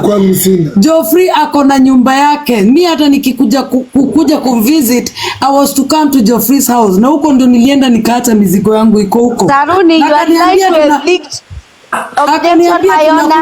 Saruni, you are trying to evict Bigdaddy from Steve Nice's house. Leave my client alone. Where? Tukakuja kwa Daisy. I know Daisy is a super. You are one from Steve. Objection, Your Honor. Right now, as we speak, my client is suffering from mental stability, because mental problem and mental health, because he's cooking for Bigdaddy. So he is supposed to be the one cooking. So kindly. I object. You cannot look for a dead. Just to add there, it's Bigdaddy and his 5 kids. I did not sign up. Bigdaddy is dead asleep. I object, Your Honor. He's not cooking for Bigdaddy. How can he be asleep when I'm cooking for his Offsprings. So I think we need to take hatua. Achukuliwe hatua. Your Honor, I think you need to now take the mic, if that's okay, Your Honor. Before Your Honor takes the mic, kindly, we need a restraining order, and we also need an eviction order for Bigdaddy because he has overstayed, and right now he's not paying any bill, and on top of that, he's too demanding. He needs more expensive things which he cannot afford. And also, Your Honor, you have seen the size of the man, Your Honor. Okay, I object to have an eviction order. Giant. The man is a giant. Your Honor, to have an eviction order, we need a warning, like 3 weeks, 1 month warning before an eviction order. So that one is not actually going to be applicable. Your Honor, I'm presenting evidence 2.333. Nice. You need to tell us. Bigdaddy has eaten everything in my house, including lemon. Did he invite himself? Look at this. I can't even nice. Shut up. anything out of the lemon. He has sucked everything that is suckable, excluding me. Your Honor, I am disturbed by Your Honor, I'm disturbed by your security. Your Honor, I'm disturbed by your security. I don't know if you are okay because I can see someone behind you. There is a kivuli behind you. Are you okay, Your Honor? Kindly. Are you okay? Your security. I think Your Honor is wearing a bandana. That's the shadow of the bandana. Nice style, 1995 throwback. Okay, and also, may I remind senior counsels that when a senior counsel is talking, you don't talk over them, please. Ms. Nkei Kores, please don't talk over other senior counsels. Thank you. Your Honor, the mic is yours. So much, Senior Counsel Peter Kioi, for worrying about my safety. I guarantee you that I am okay. And it's my head, the movement of my head. Actually, I've been struggling to get a good posture. But moving forward, Steve Nice. I'm sorry to object. Your Honor, I am worried because of your security because I have seen two shadows, different shadows. One has no bandana and the other one has a bandana. So I was worried. It is okay. If you are okay, it's okay. Your Honor, that is a game he's playing. He wants to confirm if indeed there is a man in your bed. Your Honor, ignore that, pretentious. Mark my word. Cinderella, mark my word. Usione hiyo Bigdaddy amelala hapo. Hiyo kesho utaona ataleta kila kitu ya Steve. Usimuone huyo ni mchawi. Huyo sasa anarekodi kasimu. Akona ile bairo. Akona simu. Akona bairo ya kurekodi. Bairo. Iko kama kamera. Si ni ile bairo yako ina recording. Chamani niambia kila kitu. Lakini mlirekodiwa wewe. Labda amerekodi akikisi Steve Nice kwa hiyo nyumba. Ni poa tu, tutaenjoy kuona. Haki walai. Amemrekodi akimtia kinyuma nyuma. Sasa hivyo ndio kichwa chako inafikiria. Pole Geoffrey, sijali. Steve anakupenda like a friend. Si wataki, hizi ni maumbwa. Sasa ni maumbwa vile ulikuwa na raha, ulikuwa kaa binguni Steve. Unazaa I was there. Ulikuwa duniani. Nice, we want to understand what was the agreement before Bigdaddy came to your place. Alikuwa anajua akafukuza Songea, akafukuza. He was only to come, we go to a club. Sleepover was not part of the plan. He has overstayed. Songea akafukuzwa. Your Honor, I want to approach this matter this way. My client invited Bigdaddy for a drink. Then Bigdaddy came loaded. He came with the whole clothes. He came with pairs of clothes to change. He was asked, "Why are you carrying clothes with you?" He said that he was dismissed from his home by the current wife, Miss Alwach, and that he has no place to live. So he was given 2 days grace period to stay at home. So he went again and brought everything else. But he is a glutton. He eats everything in the house. He doesn't want to see anything that survives in that room. So right now we are suffering. We don't have food in that house. We don't have fruits in this house. No water. Right now we are running out of everything. So we could could we get an eviction order or a warning, because right now we are suffering and my client is almost Objection order. We need more proof. A lemon piece is not. We are not going to use a lemon piece as evidence that Mr. Awanda is a glutton. We need more proof. Yeah, we need more proof. Mr. Steve, we need more proof. He ate all the evidence. This is how savage he is.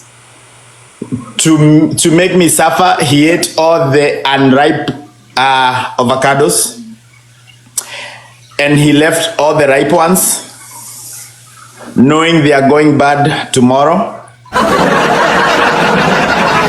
So I think he's just an evil person, and I think he really have to go. Your Honor, can I approach? Your Honor, as I've been listening and paying attention, I believe there's one person here who has not been given the mic that knows the other side of the story. If you could give Okari a chance to speak, I believe we'll be hearing both sides of what is taking place. Is that possible?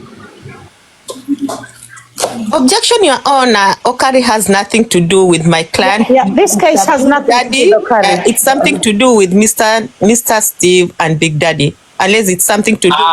Yes, I agree with the other one. Who are you? Oh, Miss M. Okari has to do with Reddy J, who's the host. So that's a story for another day. To add on that, reasons why I'm saying that, just a minute, Peter Kioi. Reasons why I'm saying that, Okari mentioned that Steve Nice had invited Bigdaddy there, so that's why I was really concerned if Okari could get the mic, but if it's not necessary, then that is okay. Okay, Sandy, kindly ask. My Honor, Okari has a word about this. Protect my client from being bullied by Sandy, and to add on that, it is a taboo in our culture. My Honor, Okari supporting Bigdaddy. He has a word to speak. Please. Councillor Peter Kioi, how have I bullied your client? I've just approached Okari. Where is your client coming into that? My client is affected by unnecessary sounds. So kindly. My voice is an unnecessary sound. Are you listening to yourself right now? Is my voice an unnecessary sound? Is that what you're trying to say? Yes, because you're not part and parcel of this. It doesn't matter. I am a senior counsel here and I'm listening to everything. So you should respect me the way I'm respecting you. All right, Peter Kioi? We don't present anyone here. Hello. Shut up. I'm talking. No, Your Honor, that is a bad language in court. We cannot shut up. We just listen.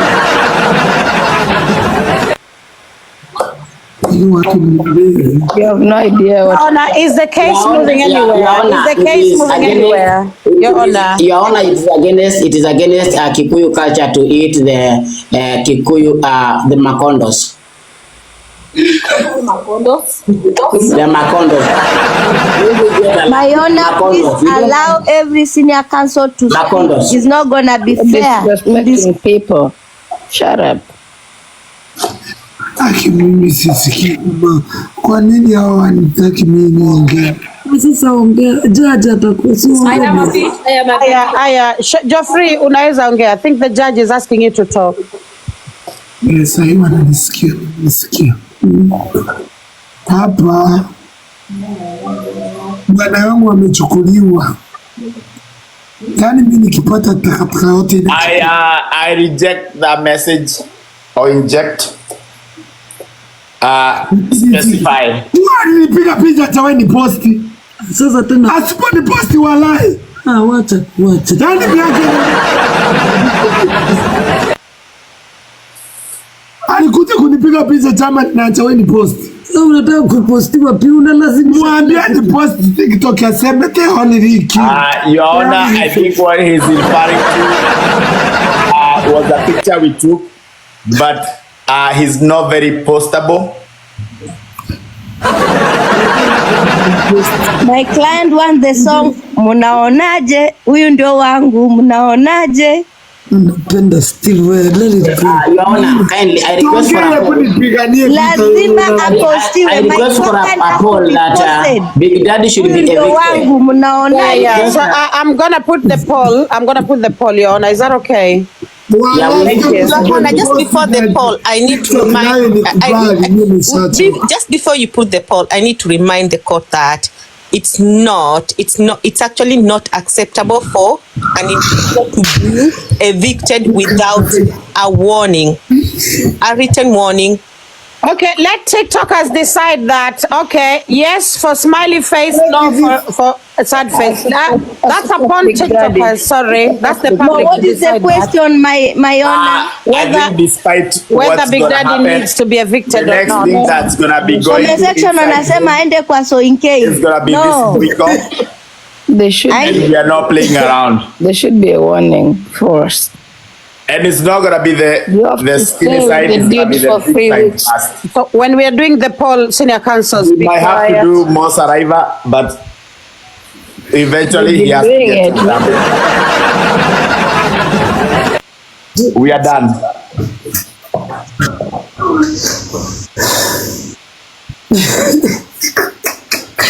Geoffrey, you're really if my client fall again at that time, I'm calling 911. I request to talk for 3 seconds.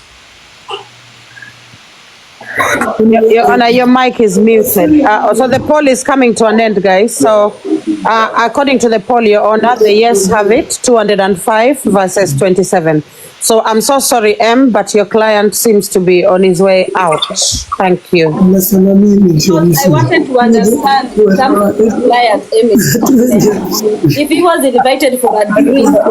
Is it okay if I wake the convict? The intruder, yes, you can indeed wake the intruder up. Your Honor, mic is yours. Is it okay to slap the shit? No, Your Honor, Steve, let me talk. I object, Mr. Steve. That will be Your Honor. I object the slapping.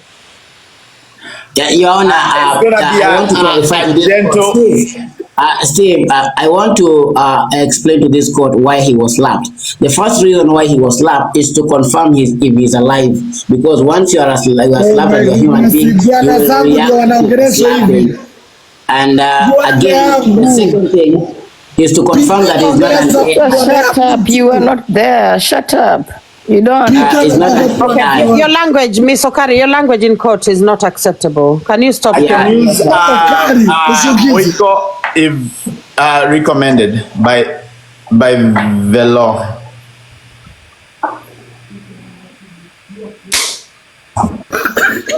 Your Honor, unmute. Your Honor, the mic is yours now. Unmute, please.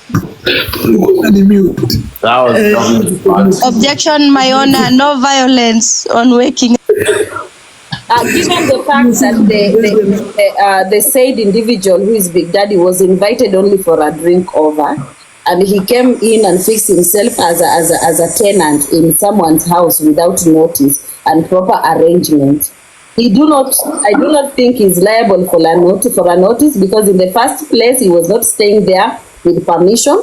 He just planted himself. So, Senior Counsel M, if you did not invite someone and they just came with their belongings and they entered and became a tenant in your house. No, I would say, Your Honor, I would say that's not a tenant, that is a squatter. And we've got rules when it comes to squatters. They have to get objection, my ladyship. My client cannot be told that they are in squatter. Steve Nice. My client cannot be told that he is a squatter since the house is his, and that we only invite this Bigdaddy for a drink. And now it is 3 days. My lawyer. 1 second. I have a question, my lawyer. Your Honor, I meant my client. My client is a squatter. Squatting like, or squatting as in staying. You know, squatting can mean 2 different things. So, we have to Mr. Steve, I meant staying without permission. Okay, thank you for explaining. I think the other one, the former has an R sound, the latter has an O sound. Thank you, Your Honor. It's a long day at work. So, Your Honor, I beg that we evict Bigdaddy because one thing with Bigdaddy, at night, he slaps his dick. I'm sorry to say this in the court. He slaps his dick against the wall. My client is finding it. I'm sorry, Your Honor. I'm sorry.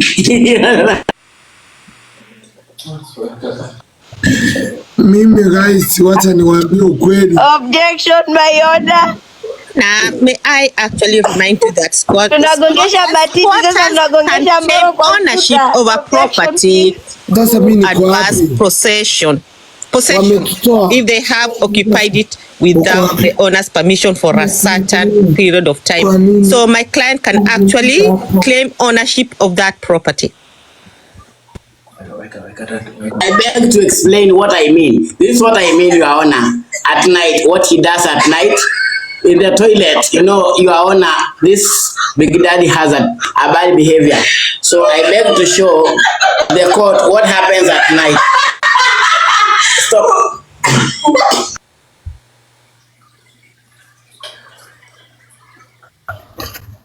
No.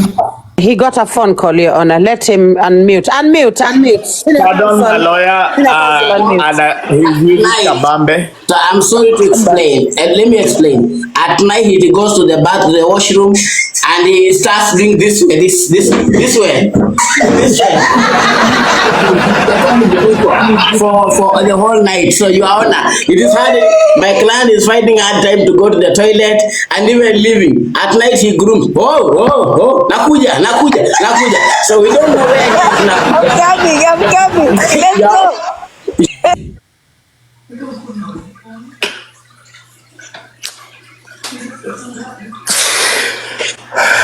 My own, I have information about, please stop muting me. I have information that why Bigdaddy cannot be evicted in that house.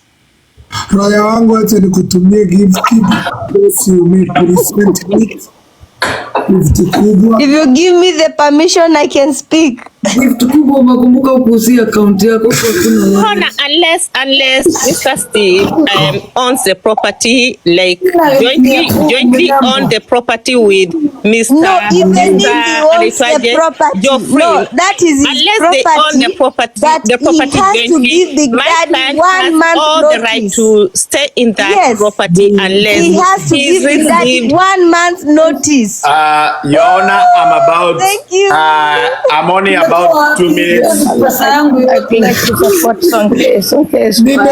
only about 2 minutes from completing a mission. Thank you, my client. Thank you. I love you so much. Usipopigana sema tulikuwa walevi tunataka kurepiwa tena tunapigana hii kesi tunashinda leo. Ngoja uone. Right now they are gifting themselves. That is with a different account. It is a sign that Your Honor, Geoffrey is tired of Bigdaddy being in our house. So evict Bigdaddy so that Geoffrey cannot faint. My Honor, I have information that you guys cannot evict Bigdaddy tonight or even in the next 5 days. I think we have. You need to unmute. You need to unmute. We need to understand our counsel. Time to go. And we're gonna take. Who is she actually supporting? I think we're gonna take or representing. Sonkei, Your Honor, we are a little bit confused because Sonkei is either representing Bigdaddy or she is representing.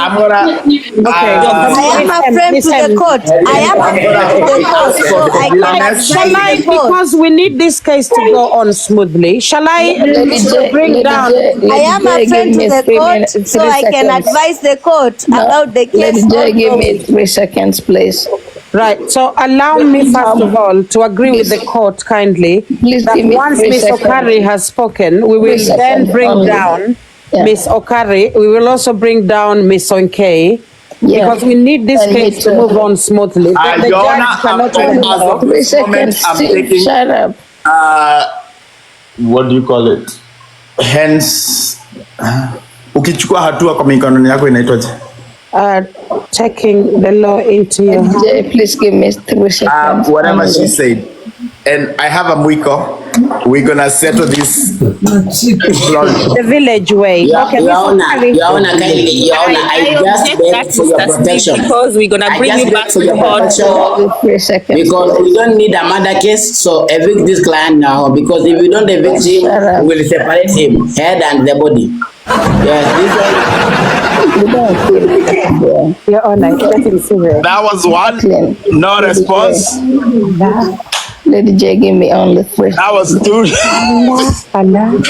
A little response. Oh my God.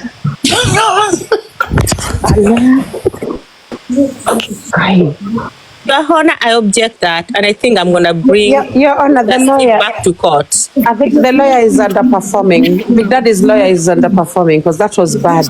No, that's We bad. just saw violent assault of her client. That is assault, Your Honor. I'm bringing back Mr. Steve for assaulting my client on camera. Yeah. my client because DJ, and you know that is Bigdaddy has a life in court. my client because she's trespassing. Okay, so you, I think, Your Honor, for you to have order, I'm going to now bring down. I already gave the warning around 3 minutes ago. I will now bring down Miss Okari de Ross, and I will bring down Miss Soinke Kores, because we want you to do proper questioning of the because both the accused and the Munaiba kura tu mbele yetu, munaiba kura mbele yetu. Your Honor, I could not get him up. Bigdaddy I don't know what to do. a lawyer. No, and it no, is I'm M. here to represent my client. Who is who? Who is your client? Bigdaddy and Geoffrey. No. Bigdaddy has a lawyer, and it is M. We have 2 lawyers. And Mr. Steve, I'm going to get legal action against you for actually assaulting my client, Mr. Bigdaddy. Very unfair.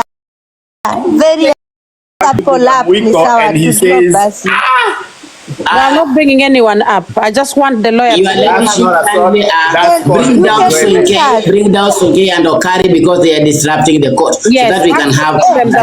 That is the problem we have. We want clear questioning, Your Honor. We are here because we want this case to be heard, but we are not able to get anything through because of the constant interruption. So, Your Honor, now you have the defendant, Mr. Bigdaddy, who is represented by M as the senior counsel. Then we have the plaintiff, Mr. Steve Nice, who is represented by senior counsel Peter Kioi. So Mr. Geoffrey is here as an observer. Miss Sandy is a senior counsel who is because of the nature the individual introduced himself into your home. It was not with your consent, rather it was with the situation that just happened. He just appeared with his clothes. The case are host.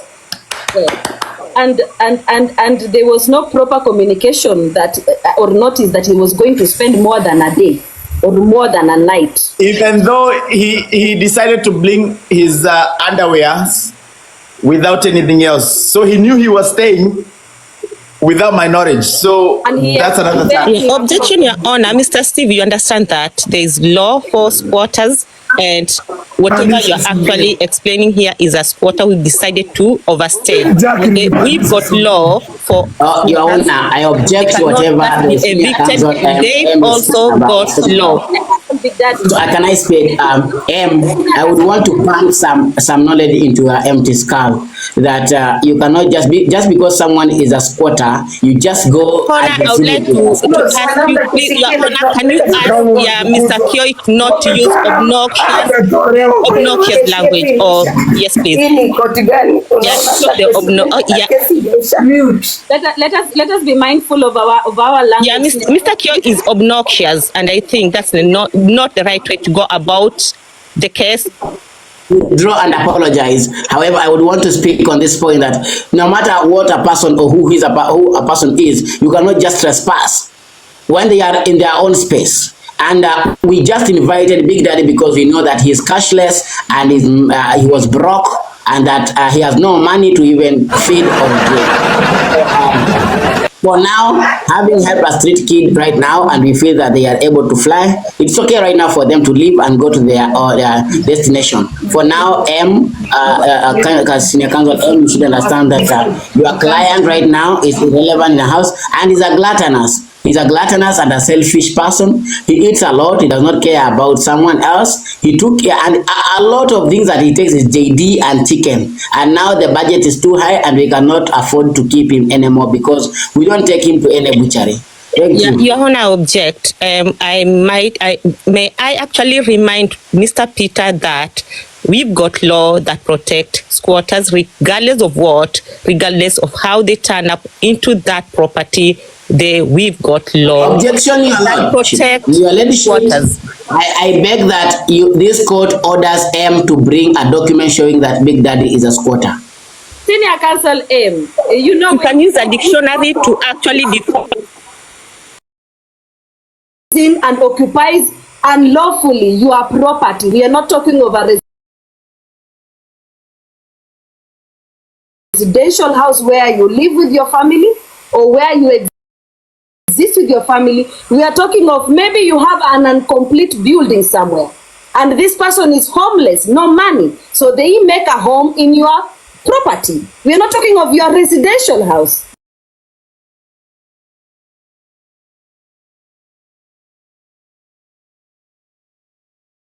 Senior Counsel M.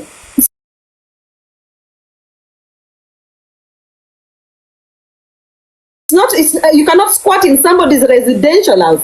That's first and foremost.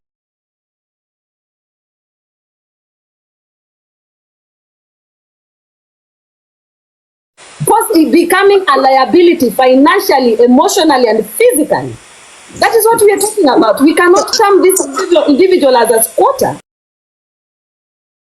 Your Honor, at this point in time, I would still say that because the reasons as to why my client is in that house is because of Mr. Steve being out of the country most of the time. He doesn't occupy the house. Like, I would say that my client is a squatter because Steve Nice is not in his house most of the time. He is out of the country. And that's why I'm going to call it a squat, as my client being a squatter. Objection, Your Honor. Objection. To the best of my knowledge, there is a difference between learning and getting educated. I think my learned friend is educated but not learned. To say this, Your Honor, I object, and I'm gonna say this. This is TikTok, and we are using. Let me explain kindly. Let me finish my point. I gave you time. I finish my point, Your Honor. Mr. Steve doesn't occupy that property most of the time in a year. Let her give me time. Okay. Now I would want to pass some knowledge to you. It doesn't work like that. Kindly let me talk. When the leadership talked about a squatter, you could have noticed and immediately get in touch with the message. The first thing she talked about someone being a squatter and occupying a property but not a residential. In this case, Bigdaddy is in a residential place. Secondly, if it is because if people were to become squatters because people are traveling, a lot of us will be squatters because people are traveling daily. So if you leave your home and you find someone occupying it just because they are homeless, that becomes something that is called trespassing. There's something called trespassing, and it is against the law. And right now, we should understand very well that Bigdaddy was invited, and having this invitation, he paid himself a flight, or he paid himself, kindly have some order. Ethic is important in this route. So for now, I would say my leadership. my learned friend M is lacking what to defend us client with, because right now the client is there against the law. The client is there having been noticed that you are coming for a drink and not for a sleepover. It is 3 days down the line. The client is overstaying. The client is using expensive products, not knowing the prices. He doesn't care. The client sleeps and wakes up late, and you know there is a worker in that house. He needs to do this. And apart from that, he sleeps and wakes up at night and start kunyonga, which disturbs my client. And my client needs a lot of sleep. He's a pilot. He needs to fly. He doesn't want to cause accidents. So I would urge this court to rule on this. If it is a matter of eviction, evidence, should be my lawyer, I have evidence. Across. The only thing he came with was Your Honor, I would like to put forward my submission. Right First of all, this one is a homeless person. Your Honor, can I give a case study? Your Honor. Yes. If I'm allowed, I'm here to defend. Somebody Your Honor, can I give a case study? I'm here to defend Biggie. Replying to Mr. Peter My learned colleague, Senior Counsel M. Can I have a minute? The allegations that have been put forward for Biggie. I'm asking a this question. guy.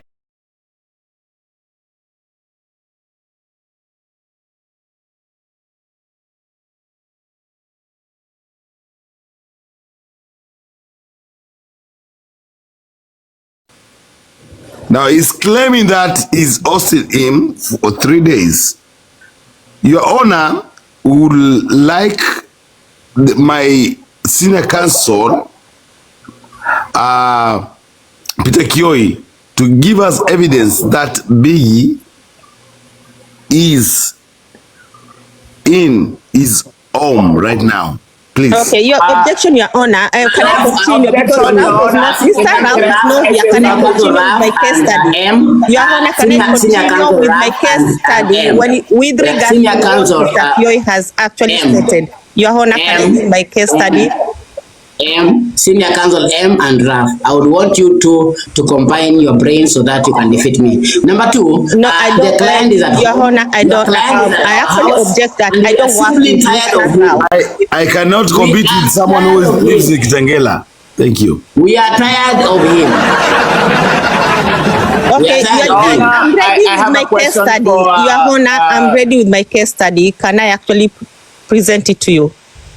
Let us be clear with each other, because Kioi, you had the mic, Rafmuli, you had the mic as well. So Aim has the mic, and then Steve. Nice. Okay, Your Honor, the case study, there was a citizen, a UK citizen, who owned a property in Spain, and he used to stay there for a few weeks. He will come back to the UK. Your Honor, in the UK, somebody case took over and stayed in that property. And that person used to do it so often that it lasted for 10 years. The property was actually handed to the squatter. So, and that's a case study, really. It's not, it's an actual case. So, with regards to your client, Mr. Peter Kioi Steve, Mr. Steve, when he leaves the country, he's not actually occupying the property. My client, Mr. Bigdaddy, can actually live in that property, and he is a squatter because you don't occupy the property like full time. Objection, you Your are Honor. always on Number one, objection. Objection, Your Honor. Objection, Your Honor. I have to reply. I think I have to stop being a judge and really, that's what you call story ajaba. Steve, nice, please. I think I have to really give some food of thought to M. M, you are talking about property. We understand. We are talking about a residential house. It's two different things. Honor, when in the UK, when you say a property, Your Honor, just know that you're Your Honor, please, Your Honor, and you cannot lie to us. Lady J, you cannot lie to court and Miss Prosecutor, can you actually No. I listened. Yes, a property in the UK is a residential home. You can call it a residential home. You can listen to me, right? Yes, Your Honor. Please listen to me.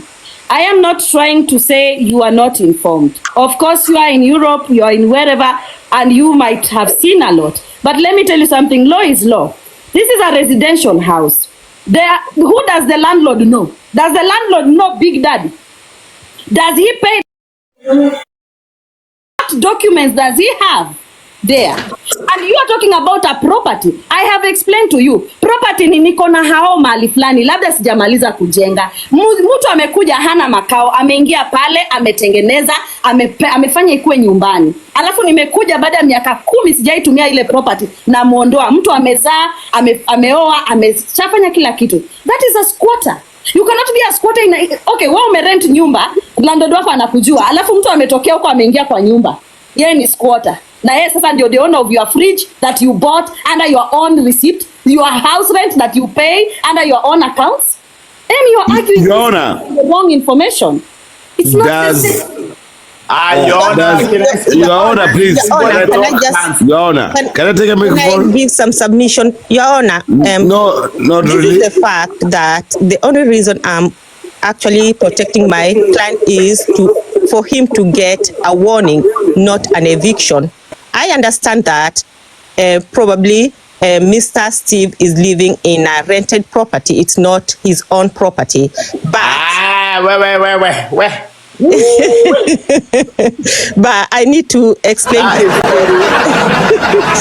Your Honor. Let me tell you, the only thing Your Honor, Steve Nice, I'm your lawyer. Steve Nice, keep quiet. And black Steve Nice. Well, Your Honor, we need a warning, Your Honor. Your Honor. At a sleepover. Your Honor, thank you, Your Honor. I think this is Arcari. Steve Nice, keep quiet now. Oh, sorry. Steve Nice, okay, Steve Nice. I want to say this, Your Honor, I would want to table this statement on this to this court, and this is our final statement in this matter. We invited Bigdaddy for a drink. He said that he has nowhere to sleep. We gave him a 3-day grace period. It is over. We don't need him anymore. He should find a place to go. That is fine. Your Honor, I have my submission. Your Honor, I object. We need a warning, wait. at least a week. It's my time. I'm going to Your Honor, please, the court can you protect me from this drunkard counsel, please? Your Honor, please protect me from M. Your Honor, my client Bigdaddy or Biggie was invited for a sleepover. He found his way and he never lives in Steve Nice's house. What's the matter here? Thank you. Your Honor, I object. Mr. Ralph Muli is supposed to be on my side supporting. We are supposed to be working together. At the moment, he's turned his back against us. I want to repeat that we are tired of Bigdaddy and we don't need him anymore. We have no money to feed an idler. Your Honor, my approach, please. You know, we have been going in circles, and I think it's high time Peter Kioi made sense here. You cannot invite someone and they overstay and they don't want to leave. When the house owner... What objection? Just a minute, Biggie is not there. Your Honor, I think I have a solution. Your the next step is going to be Your Honor, with all due respect, the next step. Can the court protect me as I finish my statement? Can senior you can go finish your statement at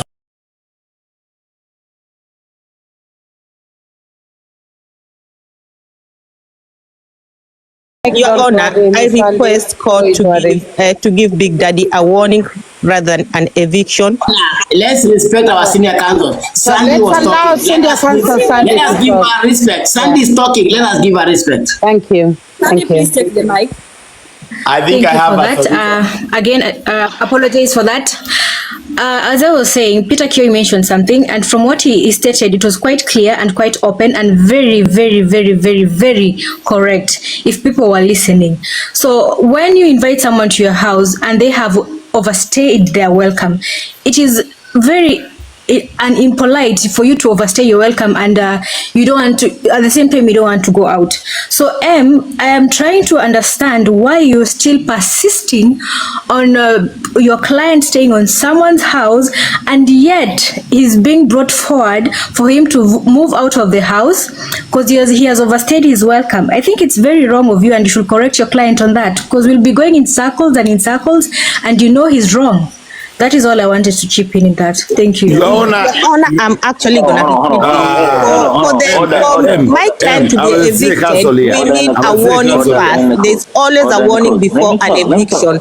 An eviction doesn't come fast. A warning comes first. And I would like my lovely Miss Sandy to actually Google that. You cannot just evict somebody. A warning should be submitted. Why would you need an eviction when you are invited to someone's house? That's a wrong implication of an eviction. You need an eviction to tell someone to go back to your home. To be able to get an, okay, I actually know this one. To be able to be evicted, you need to have been there for 30 days. Let me talk my. This is second day, and he's already sleeping. Let me talk my. By the way, I think I'm gonna take this. It's Kita.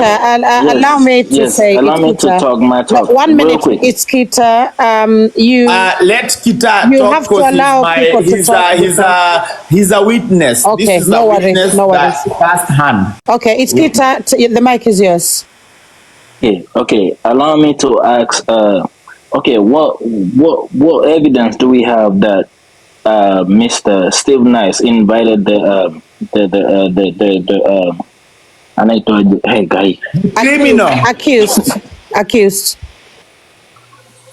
What evidence do we have that? Honor, I would want to answer that in a very simple term and a layman's language. Your Honor, point of objection. Muli kindly observe that there is something we call turn taking, and that if you never learned that in the school of law, you can go back and take the chapter of turn taking. Judge, I'm sorry to say that, Your Honor, you cannot just wake up in the morning and visit your sister if you have never had communication. So for this, in this case, Bigdaddy will not just wake up and go to any other city in the, or any other town without an invitation, because if that was the case, he could invite any other person and not Steve Nice. So for this matter, you don't need even an evidence. It is just evidence that the comfortability that he has, the gluttonous behavior, and the awkward behavior that he has to overstay and he has to be evicted, that shows that he was invited for a drink and he overstayed. And the fact that he only brought cowboys there means that he was ready to overstay. And for now, we are tired of him. Thank you. Your Honor, for an eviction to come, we need a warning for him to be told that he's being given this and a bit like 5 days. Why are you being warned when he refuses to leave the property? He's gonna receive an eviction. I would wish doesn't work like that. A message. I would wish M to table Mr. Peter, I need you to actually do your research properly to understand an eviction doesn't come before a warning. You don't talk without punctuation marks. I would wish you to have this in your mind, that if Bigdaddy has no place to stay, today, let us know that he has no place to stay, because we could not be arguing here over someone who does not. Objection. Go back home. Objection. Does he have a place to stay or not? What of objection? My client Biggie was really invited, and he never overstayed. He's not in any place in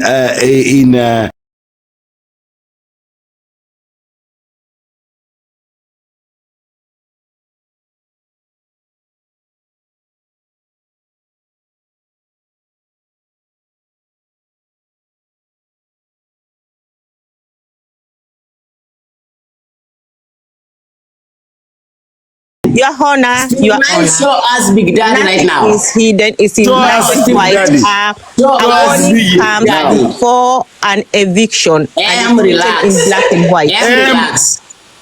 That's Bigdaddy. Your Honor. Rafmuli. Is that Bigdaddy? Senior Counsel Peter Kioi. This man. Is that Bigdaddy? has trespassed, overstayed. Hapo chacha, twende kazi.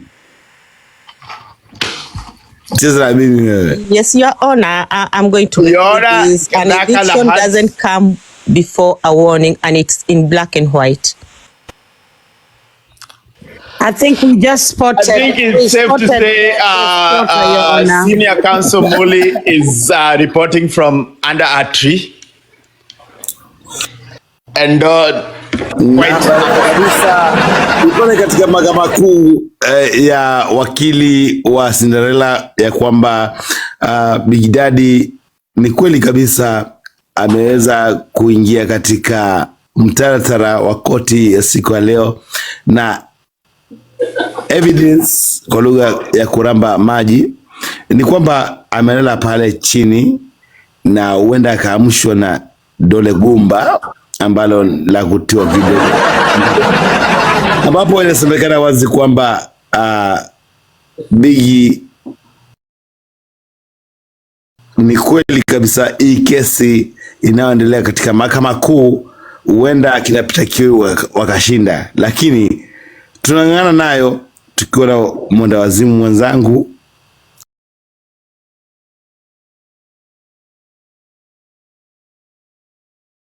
ama lawyer mwenzangu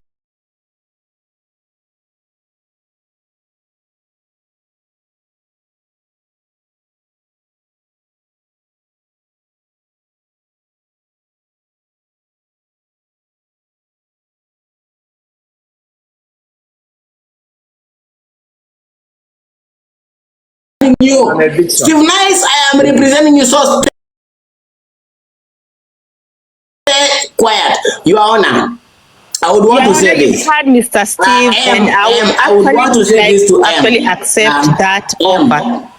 Bigdaddy, I would want to tell you, that there's no law that is required for you being invited and going back to your home. It is your mandate to know that it is time to go home. And now, because Bigdaddy has to be reminded to go home, it is through eviction. And we don't need law because he never came by law. He will go the same way he came back. He came to our place. We don't need Bigdaddy. We are tired now. We are tired. We are Your Honor, point of objection. Accepted the offer for Mr. Steve to Your Honor. Yeah, Ralph. We as defendants of Bigdaddy, we've lost the case. Rule now. Thank you. Rule. I have listened to everything that has transpired in this court, and it is very, very interesting. The argument by both senior counsels, I can say that I appreciate it, and my ruling is, you can see today I did not even need to write anything on my paper because he needs to go home. It is very direct, yeah. And I am sorry to say this, I rule in favor of the case. And because I know she's going to need an explanation of why is that, because she insists that they must be given a notice before eviction. Now I have food of thought. You happen to be homeless and you go to a hotel, and this hotel is kind enough to give you food from their restaurant and give you a small room inside the hotel where you can hold. Your Honor, grant him a shelter. Do you need a notice for the same hotel to tell you to go? You do not need a notice. It is the way you came in, it is the way you are going to go out, because you have overstayed.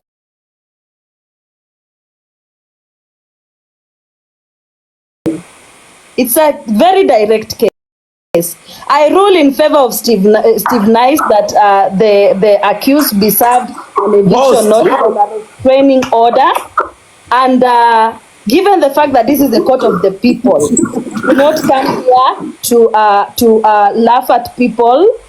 If Bigdaddy is homeless, if he is a homeless man, this man has been on TikTok. We can as well grant him a shelter, or whoever wants to house him, or whoever wants to do something about it. But I'm sure he has a home somewhere. It is just the inconvenience of misbehaving with the Madam Sonkei that she is now something that your client can correct by being of good behavior. But as for now, leaving your wife and your matrimonial home to go and squat in another man's house in the name of there is a law that you can occupy that. I'm sorry, it does not apply in a residential area, in a residential house. So we have served him an eviction notice effective immediately within 24 hours. He should be. I accept your ruling, but I'm still gonna just remind our Kenyan friends that this is how we end up on the streets. Our brothers and sisters, they end up on the streets because the black and white is not. Objection, Your Honor. This is a court, and we are not taking motivational speaking. This is a court. When the ruling is out, it is done. The judge is the final.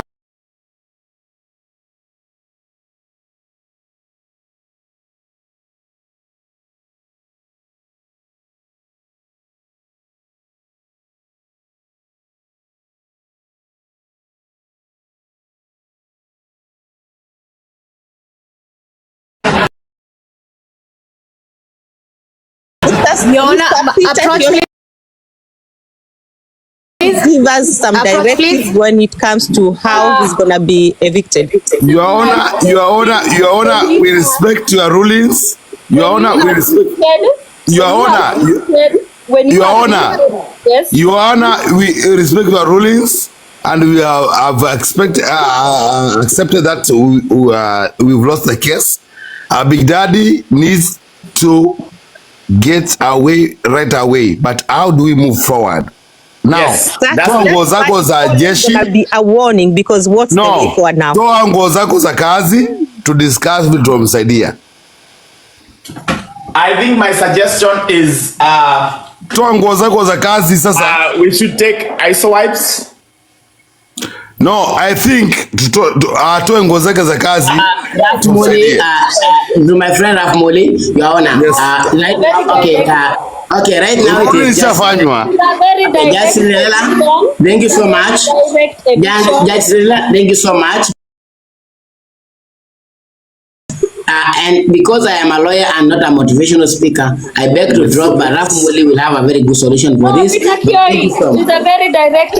You needed these rulings, so can you give us directives as we all got the rulings. And how Judge is final. Judge is final. Very direct eviction. When we have unwanted visitors, sometimes they can. My Honor, I'm the resident of Washington, and I need to explain to you how this man is gonna be evicted. All right. And this is my client, guys. Are you appealing to this case? Let me tell you, when you bring, and this is a lesson to everybody here. Not a lie, Your Honor, by the way, I'm gonna say this in the UK. This is not in the UK. Your Honor, please. I approach. I think it's time you remove your uniform to kanyage because I'm afraid sasa wameanza kutuzoea. Total uniform. Your Honor, please. Your Honor, the court is over. You made your rulings. Please, you made your rulings. Please remove your clothes. If you invite anybody to your house, after 24 hours, please. According to Washington laws, that person is allowed to live in your house without even paying rent. Your Honor, tafadhali koti imeisha. It's going to start with the warning, and then after warning, you have to Your Honor, I know where this is coming from. Can we give the microphone to the person? Let me tell you what. Lady J. Madam Sonkei amewekwa na mzungu. I'm here, I'm listening. Madam Sonkei amewekwa na mzungu. Charaze, judge, remove your uniform. It's time to charaze because you have been kind, so it's time we take action.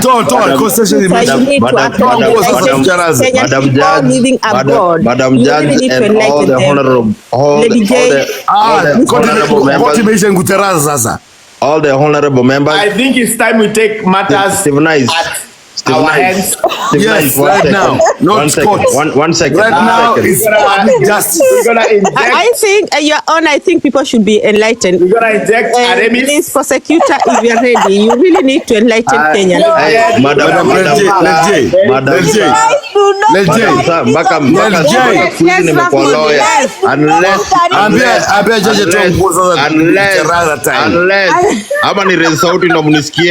Unless you have a particular suspicion. I will be back with the results. Now, Uber driver, and you should go back to where you at before you came here. We are running. We do not tap share the live. So thank you. Okay, if you go to my live, my nigga, I'm a fucking engineer, bro. Biomedical engineer, my nigga. Yeah, it is true. My lovely friend, Mr. Steve Nice. I'm a machine engineer too. Address me when you're sure. I don't care if you're a pilot, my nigga. I'm an engineer too. We earn. That is an engineer Ebo mute. Thank you. So do not mute me. You need to let me. Well, the platform is mine now. Let me speak. Let me put you. It's not in yours, Shakahora where you belong. It's not yours, but niongee kidogo jamani. You can talk. Steve, wacha ni mute basi kama tuwezi elewana. Mute. Don't come here with your engineering. Engineering shit. We don't give a shit about engineering. We don't give a shit. I'm an engineer in Madarau ni ya nini? Madarau ni ya nini? Watu wengine hata wana kakitu. Kakitu gani? Kakitu kwa familia yako wewe nawe. Sawa, si wacha nikae na familia yangu. Unakuja kufanya. I was trying to say something, mnaanza kuniingililia for what? Okay, I respect you, leave me alone, please. I respect you, leave me alone. Order. Now I'm the prosecutor. I'm just taking the mic back. Your Honor. We are depressed. Upon a depression. Okay, Your Honor. Define depression. Mr. Bundi came in. We have not determined whom he is defending or whether he has a case of his own. No. Allow him to say something without him having to defend himself. I'm defending Steve Nice. I'm his lawyer. You're here to defend Steve Nice. I see. Steve Nice is attacking Mr. Oh my God. Yeah. Your Honor, please come back with the camera. Your Honor, this thing is looking very complicated. Kuna complications hapa hata mimi. Defending and unacharaza. What are we doing? Steve Nice acharaza Bundi. Abunda defend. Aje sasa. That was a mistake. Mr. Bundi, do you have a lion for Mr. Steve Nice or a universe? Maybe it has. Well, hey, he has to pay. He's in an engineer of and giving away. He does.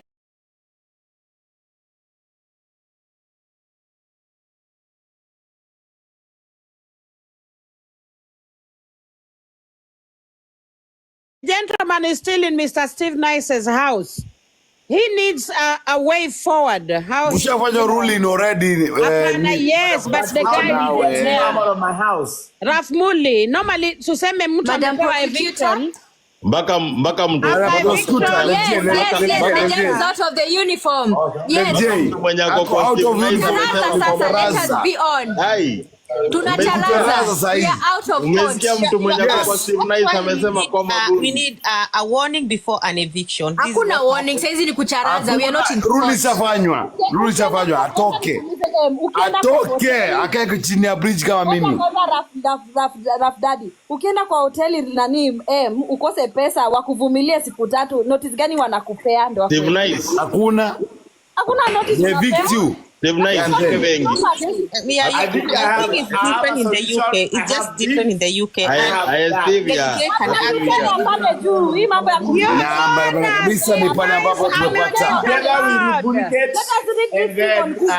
Honor, look, Your Honor, look at Steve Nice, Your Honor. A big fat rod and a remis, Your Honor. I said the solution is we have this and we have that. Rubricate, and then we see where we put it. The sun does not shine.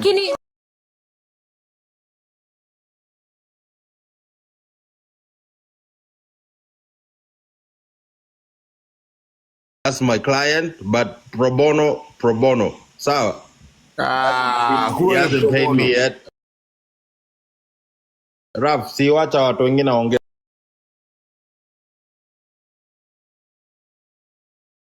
Wacha ni mute.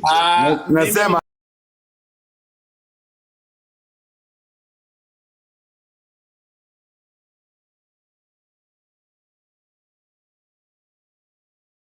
vile kulilipuka.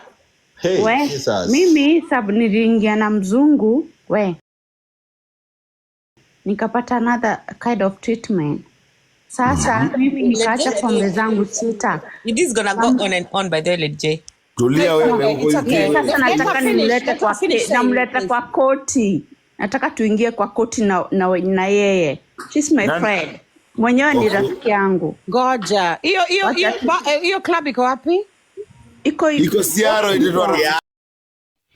So thank you so much for watching the video to the end. Remember to like, share, comment, and if you have not subscribed, please make sure you subscribe and put on the notification bell so that you know every time I post a new video. So guys, thank you. I'm gonna see you on my next video. Bye.